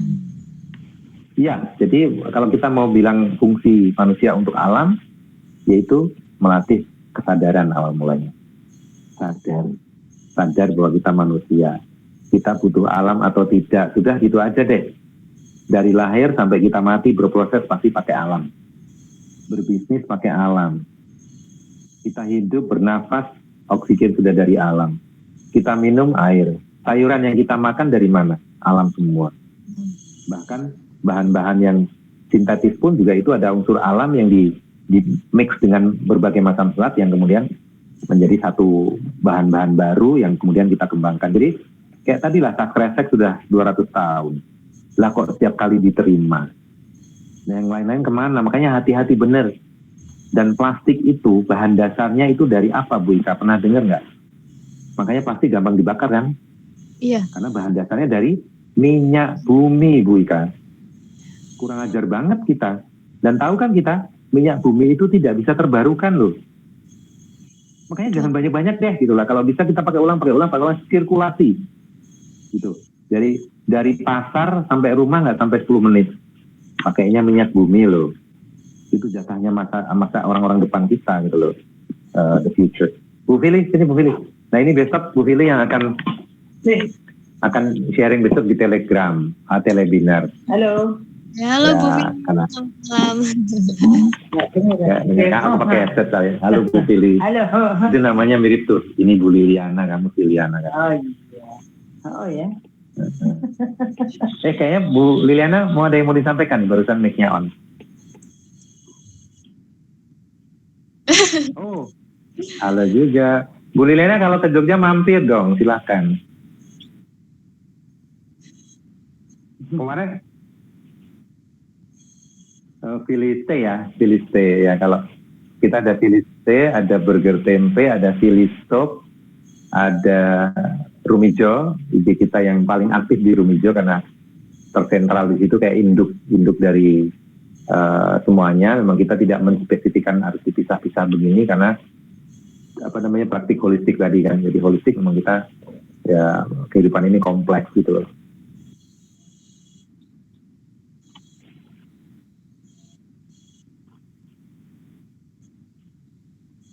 Bisa banget itu kita beberapa kali kirim juga dan ini sekarang kita terus improve Bu Liliana. Jadi sekarang ini yang pada konsumsi itu bilang kok rasanya mirip R, udah rasanya sama enaknya dengan R, sudah sama rasanya dengan T yang belakangnya E itu.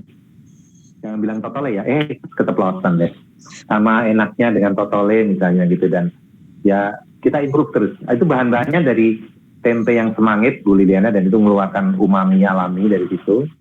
Terus banyak ada tambahannya loh, ada bawang putih, bawang merah, ketumbar, lapa pala, wortel, ya basic kita bikin kaldu enak kan dari itu semua. Jadi itu kita bikin dengan prosesnya lumayan lama sih, prosesnya bisa 5 jam 6 jam untuk ready gitu. Jadi monggo nanti kontak saja, minta nomornya ke Bu Ika, bisa langsung kontak ke kita boleh. Ya, kita harga kita tidak bilang di sini karena kita tidak berjualan di sini, tapi nanti Bu Ika bisa kontak kita langsung. Okay. Itu Bu Liliana. Bu Liliana ini CEO-nya Subiantik ya? Wah, ini dia waktu tadi juga ngomong sama Bu Ika nih. Bu Ika, kalau memang ada produk kami yang menurut Bu Ika baik, boleh kok jadi reseller dipajang di etalasenya Subiantik, saya bilang gitu.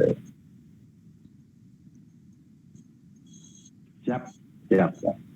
Weng. Aku tak matiin Bluetooth biar Bu Liliana bisa ikut.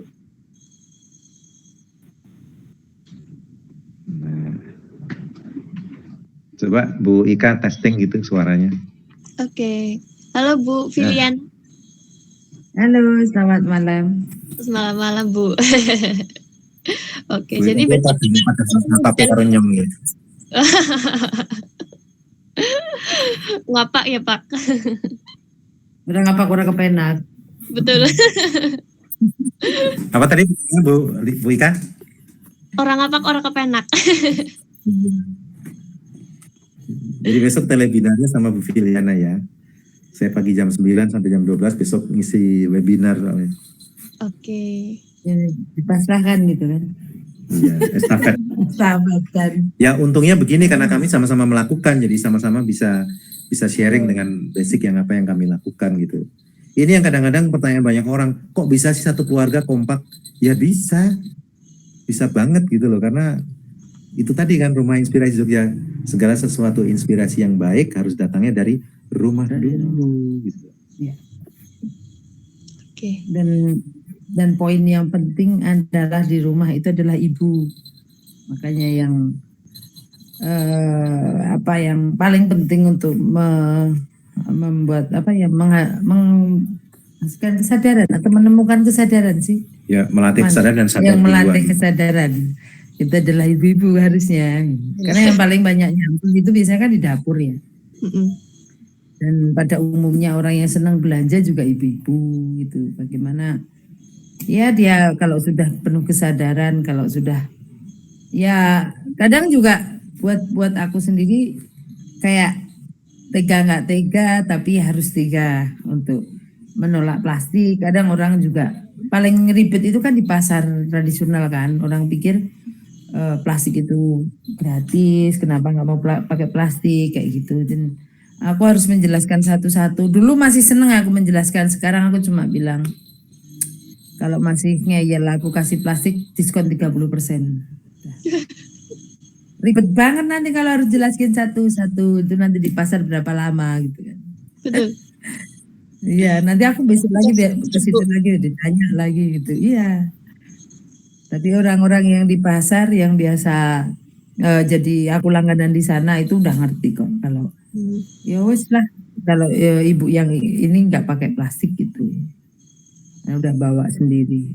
Kan beli merica pun pakai wadah sendiri Bu Ika. Iya, beli merica pakai wadah sendiri. Kalaupun kita lupa atau itu merica di luar rencana, itu kita pakai nyari kertas atau kadang kita mengalah beli daun pisang. Jadi kadang mau beli makanan, mau beli snack gitu kan untuk jajan pasar gitu kan.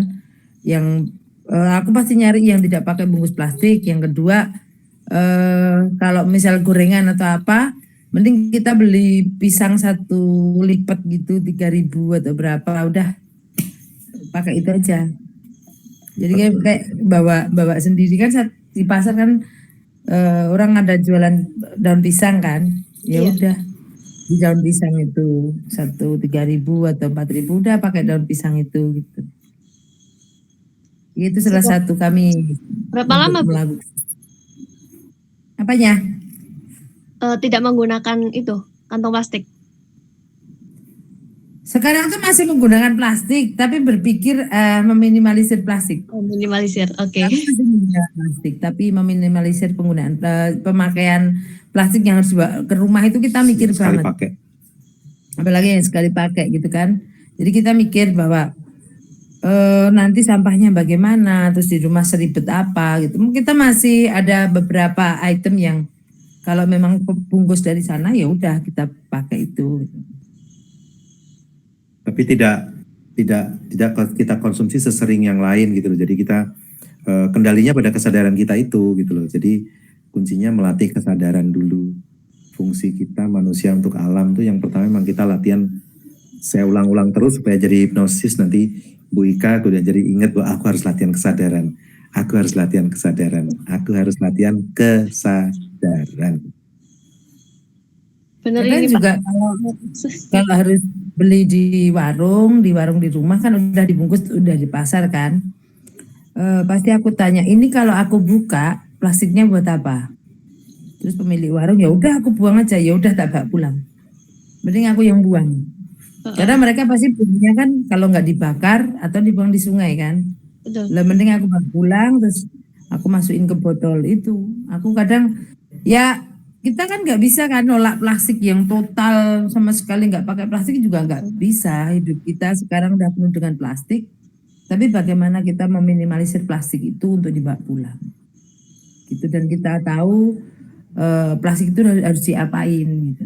Terutama yang sekali pakai. Terus kadang juga ada orang datang bawa oleh-oleh gitu kan tetap ada plastiknya. Masa oleh-oleh kita mau barangnya plastiknya bungkusnya kan mbak pulang kan nggak bisa gitu kan. Kecuali kalau kita kenal betul ya, mereka sudah ngerti. Oh iya, plastiknya aku pakai ulang deh gitu. Kita kan kayak dukun di sini kan. Jadi banyak yang datang, kadang juga oleh-oleh kayak gitu. Ya udah, terus kalau plastik kreseknya kalau masih bagus, aku ambil isinya, memang itu kan intinya kan kalau oleh-oleh. Betul. Aku lipat, aku kasih dia lagi, ini nanti untuk bawa lagi apa. Jadi ini kamu taruh di apa di tasmu gitu aja. Hanya ngerti. Oke. Ada pertanyaan lagi? Wis takon lho nantang. Oke, kayaknya sih belum ada lagi deh, Bu. Terlalu banyak penjelasan sampai nggak ada yang ditanyakan gitu. Sekarang Bu Ika nih, kita nanya Bu Ika. Habis ini kira-kira Bu Ika apa yang akan Bu Ika mulai lakukan untuk mulai melatih kesadaran berhubungan dengan tema kita, fungsi manusia kita untuk alam. Apa coba? Ayo. Mungkin saya juga akan mulai mengurangi penggunaan plastik, Pak. Caranya harus spesifik Bu Ika. Caranya apa? Apa dulu yang harus dikurangi? Apa dulu? Jadi plastik itu jenisnya banyak loh. Dari plastik-plastik yang mungkin buat beli sesuatu di warung kayak gitu, Bu. Kemungkinan sih. Jangan kemungkinan, itu pasti. Kalau mungkin tuh nggak yakin dengan diri sendiri loh ya. Betul. Itu harus. Itu memang suka lupa, Bu. Beneran deh. Lah kalau lupa berarti Bu Ikanya harus bawa tas yang bisa dibawa kemana-mana. Atau minimal kayak tadi, tas kresek pakai ulang, sempitin aja di tas kan. Iya. Ringan banget. Tapi jangan lupa, enggak aku udah bawa sendiri nih tasnya, langsung gitu. Oke. Jangan bawa tas kresek yang lipat, nanti bawa tas kresek lagi dari warung. Di rumah banyak, apa di tas banyak dong. Iya betul. Tas kresek lipat jadi segitiga itu, terus habis itu nanti dimasukkan dalam tas, ya nanti kalau di warung aku udah bawa tas sendiri kok gitu kan. Itu lebih enak. Iya, takutnya nanti lupa nggak bawa kreseknya. Enggak, maksudnya itu yang dibawa di tas. Kalau cewek kan pasti bawa itu kan, apalagi ibu-ibu ya, pasti kemana-mana bawa tas gitu kan. Nah dimasukkan tas itu aja minimal 2 untuk 2 item gitu. Jadi nggak kecampur. Kalau kita memang nggak mau ribet dengan memilah, paling enggak 2, yang satu kecil, yang satu agak gede, kakak beradik lah, plastik kresek aja udah ada kakak adiknya gitu. Oke. Kalau enggak yang bawa tas sendiri yang bisa dilipat kecil, sekarang beli di mana-mana juga banyak kan. Betul. Itu bisa buat ditaruh di kunci motor, buat gantungan kunci, atau taruh aja di dashboard motor atau di dashboard mobil, di mana gitu loh. Oke. Daripada suruh nanti bawa kaos, masukin ke kaos gimana? Enggak. Oke. Semoga setelah ini saya benar-benar sadar ya, Bu. Bukan semoga. Ya Harus. gimana ya? Harus. Karena kalau kemungkinan dan semoga itu kayaknya kita nggak yakin deh. Iya sih. Soalnya kadang ini loh, Bu, dari faktor lingkungan loh, Bu. Kadang kan kita juga sering terpengaruh gitu loh. Jadi udah bahas itu. Maksudnya faktor lingkungan gimana? Kenapa kita faktor lingkungan gimana? Kayak teman-teman di sekitar kita kayak gitu, Bu. Pengaruhnya apa? Ya ikut-ikutan. Lah ya ikut-ikutan apa? Ikut-ikutan itu loh, Bu, maksudnya apa? Ya udahlah nggak usah bawa plastik, atau mungkin plastik dari warung aja lah kayak gitu loh. Kadang kan kita dari kantor ke warung itu kan nggak bawa tas. Kadang lupa kayak gitu loh, Bu. Kalau plastiknya itu disimpan di tas kayak gitu. Nah, kalau sampai sudah penuh kesadaran ya udah lali yuk. Iya kan? Iya Kan betul. nggak lupa. Jadi kalau malah akhirnya makanya kalau bawa tas itu yang kecil itu kita colokin tuh. Kalau aku biasanya kan ada tas kecil tuh yang buat bawa dompet atau apa lah, itu malah tak gantunginya di luar. Karena juga di dalam aku juga kadang masih iya aku bawa tapi udah refleks sih, kayak kalau kita mau beli itu ngecek dulu kita bawa tas enggak. Kalau nggak bawa tas mending nggak beli. Kalau saya ya mending nggak beli, nanti pulang dulu beli. Atau di situ aku tanya dulu ada, kalau enggak aku pasti tanyanya ada plastik kresek bekas enggak. dari situ. Yang bisa aku pakai lagi gitu. Jadi aku nggak ambil plastik kresek yang baru. Itu kemungkinan terakhir sih. Itu wis paling akhir sing misal pun aku balik ke situ tuh jauh atau apa, ya udah aku tanya ada plastik kresek bekas. Kalau enggak ya di motor kan ada bagasi tuh. Misalnya beli buah. Udah aku masukin bagasi langsung. Nah, itu fungsinya tas kecil-kecil itu juga taruh di bagasi ada, di dashboard ada, di tas kita ada. Jadi tasnya itu kita koleksi agak lumayan banyak sih untuk tas-tas kecil gitu. Jadi kayak digantungin aja di tas. Jadi kayak si tas kecil itu udah ada kayak kabinernya atau apa itu nanti digantungin di luar. Jadi biar kayak ya wes lah ini aku di sini halo gitu kan tasnya itu. Jadi kita nggak lupa. Dan kalau udah jadi karena manusia itu makhluk kebiasaan, kalau itu jadi kebiasaan udah aman lah. Gitu. Oke. Sebenarnya nggak susah sih untuk mempraktekkan itu asal jangan banyak-banyak dulu. Dikit-dikit aja dulu, dikit gitu. Loh kok hilang Mbak? Sebentar Bu, maaf. Aku tidak melihat dirimu lagi. Oke. Harus bertahap ya Bu, jangan sekali. Iya. Gitu. Iya. Di sini juga kami melakukan kan nggak sampai nggak langsung kayak sekarang yang ini dikurang enggak dari sedotan plastik dulu, terus plastik kresek, terus bungkus-bungkus sasetan apa karena tetap dari situ kita akan berkembang dengan pemikiran kita masing-masing. Jadi praktek saya mungkin tidak akan sama dengan prakteknya Mbak Ika gitu. Jadi kadang Mbak Ika punya masalah di plastik kresek, ya udah berarti plastik kresek dulu. Atau di Bu Liliana punya masalah dengan sedotan plastik, berarti sedotan plastiknya aja dulu gitu. Oke. Dan pengurangannya jangan total Mbak.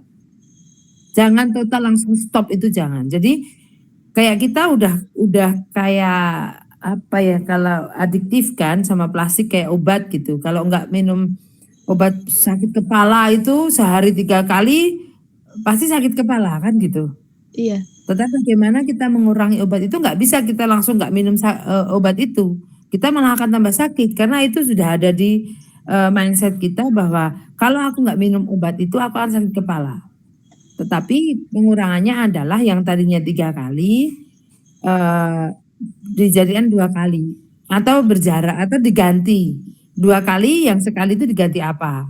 Misalnya jamu yang lebih sehat terus sambil olahraga atau apa. Nah itu plastik juga kayak gitu. Adiktif banget misalnya sehari itu konsumsi plastik 10 kali misalnya. Ya udah kita kurangi dari 10 menjadi 6 atau 5. Kalau belum bisa ya 7 gitu. Nanti bertahap. Kalau langsung semua itu kita akan euforia. Paling bertahan seminggu sebulan. 3 bulan itu udah mentok. Nanti akan balik lagi karena tersiksa kita. Oke. Melatih kesadaran juga begitu kan. Ini aku kalau ngomong banyak besok aku nggak bisa ngomong nih. Nggak apa-apa, diulang lagi besok. Waduh, pengulangan lagi ya. Ya makanya kalau melatih kesadaran juga nggak bisa kita semua gitu, nggak bisa. Jadi satu-satu. Kayak nanti akan dengan sendirinya kita akan mengkonsumsi barang-barang itu akan sangat berhati-hati. Kita akan berpikir tentang barang ini terbuat dari apa, manfaat kita butuh atau kita ingin. Ngerti tak bedanya tak? Ingin dan butuh. Kayak lo diskonan. Oh iya. Tidak butuh tapi ingin. Hanya nunggu di rumah. Iya kayak gitu. Terus yang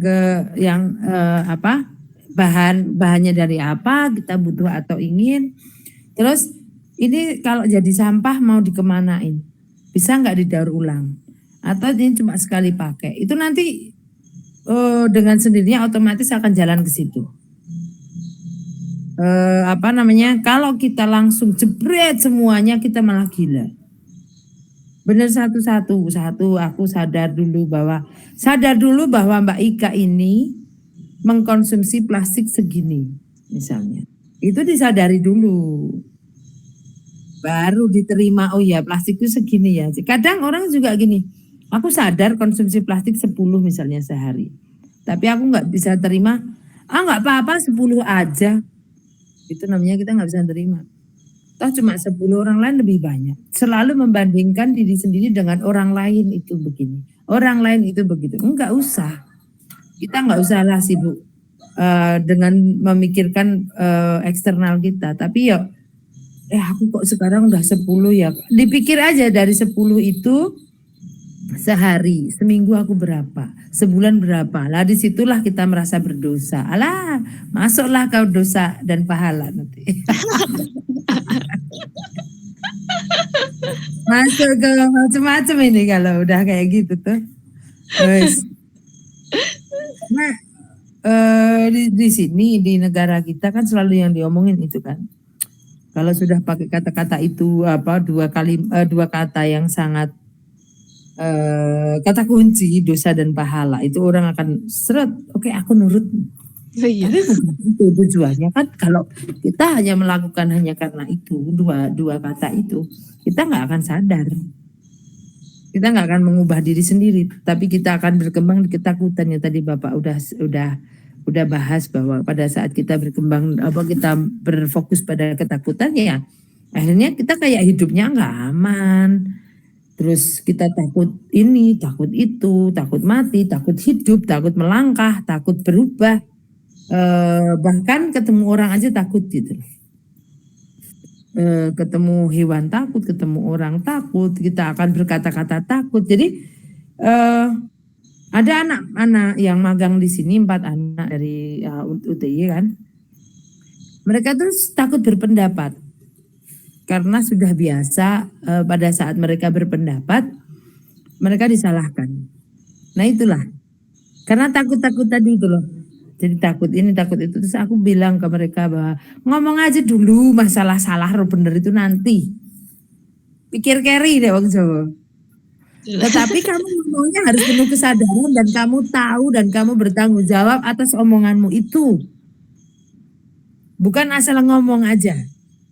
Kalau kamu berpendapat sesuatu, misalnya dia berpendapat bahwa jalan ke Malioboro itu harus lewat ring road gitu kan. Ya, kamu tahu kalau ditanya kenapa lewat sana, alasannya apa. Kan harus tahu, jangan cuma asal ngomong gitu kan. Nah itu anak muda sekarang nggak ada kayak gitu.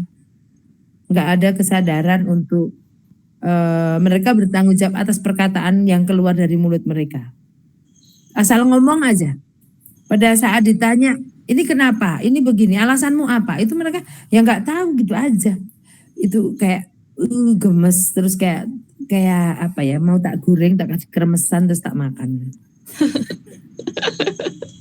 Kayaknya aku lebih kecil ya dari berdiri. Ya begitu aja. Oke. Maaf Ada ini lagi, Ibu, Ibu sudah masuk ke grup Telegramnya Bu? Grup apa? Grup Telegram. Grup apa? Yang Zero Was Bu, buat besok kita telebinar. Belum deh kayaknya. Belum ya, oke. Nanti berarti saya kontak Ibu aja ya? Oh ya, tahu di kanal gitu. Di kanal pas 145 gitu. Apa? Gak tahu. Kadang tuh sibuk sendiri-sendiri ya, kayak aku sama bapak itu. Udah bapak sibuk apa, aku sibuk apa gitu kan. Ya wis lah. Ya kemarin sih aku dibilang besok Sabtu kamu ini ya nerusin aku apa itu, aku disuruh alih tugas ini. Sekalian dipasrahin ya Bu. Iya, karena bapak ingin ngerjain yang lain gitu.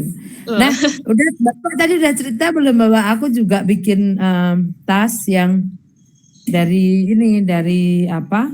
Bekas bungkus minyak kelapa, minyak palm oil untuk tempat apa namanya, daging, ikan. Jadi kalau ke pasar daging ikan atau tahu atau apalah ya basah-basah gitu kan, orang bikin wah ini basah, netes dan sebagainya. Justru pakai bahan itu, pakai apa pembungkus dari minyak itu kuat, plastiknya kuat banget dan bagus kualitasnya. Nah itu bisa jadi tas, Mbak. Oh. Dikasih cantolan aja di atasnya jadi tas nanti. Itu sederhana dan bisalah dipakai, apalagi bekas minyak itu kan pasti food safe kan. Plastiknya pasti perusahaan sana ya udah mikirin yang food safe atau apa kan gitu kan. Oke.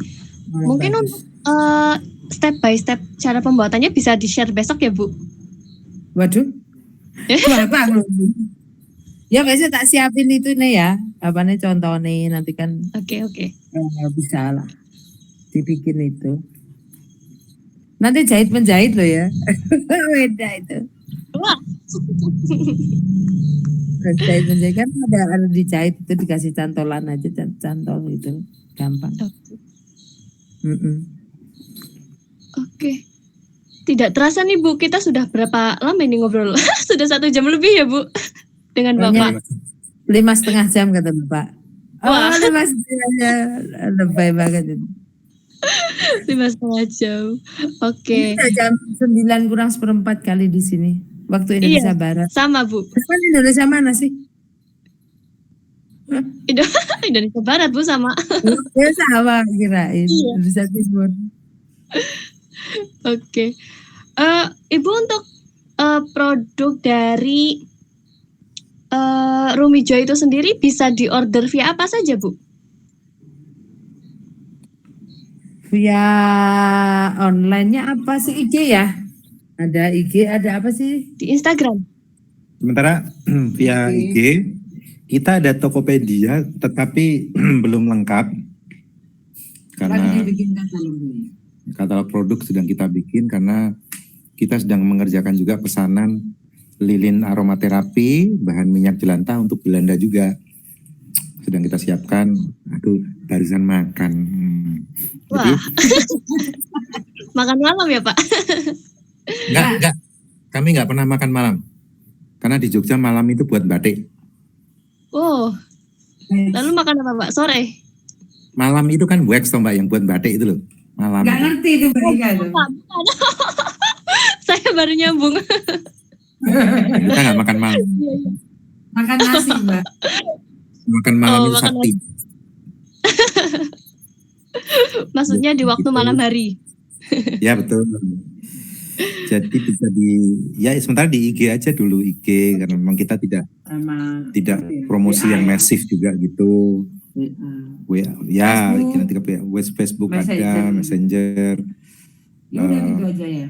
Belum lah, nanti pelan-pelan mungkin mulai kita ada juga di beberapa toko di Jogja itu juga menawari kita untuk mendisplay produknya di toko mereka. Kebanyakan ekspat. Banyakan marketnya ekspat sih. Jadi orang-orang orang-orang bule lah ya yang tinggal di Jogja, Jakarta dan Bali biasanya. Jadi sabun kita lumayan digilai oleh teman-teman ekspat itu karena mereka merasakan fungsinya, mereka rasakan sendiri sampai sabun kita sampai ke Belanda juga kan waktu itu. Sini kita sedang mengerjakan riset barang untuk 2 agent di Belanda yang mereka akan membawa sabun kita juga ke beberapa negara tetangga di Belanda gitu. Ya berawal dari mereka suka cerita kita, begitu mereka coba produknya ternyata juga oke buat mereka kan, mereka mulai order gitu. Oke, jadi buat teman-teman yang penasaran nih sama produk-produk dari Rumijo, itu bisa langsung DM di Instagramnya @rumijo_eco_indonesia ya Pak ya, betul ya?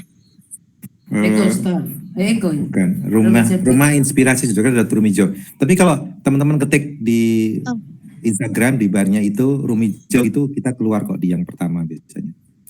Sama di bio kita juga ada nomor telepon kita. Oke, siap. Oke, Terima kasih banyak nih Pak Jos dan Ibu Filiana yang malam hari ini sudah membagikan ilmunya yang pastinya bermanfaat banget nih buat kita semua. Terima kasih ya Pak, Bu. Sama-sama. Oke. Sama-sama, Bu Lilian. Ini.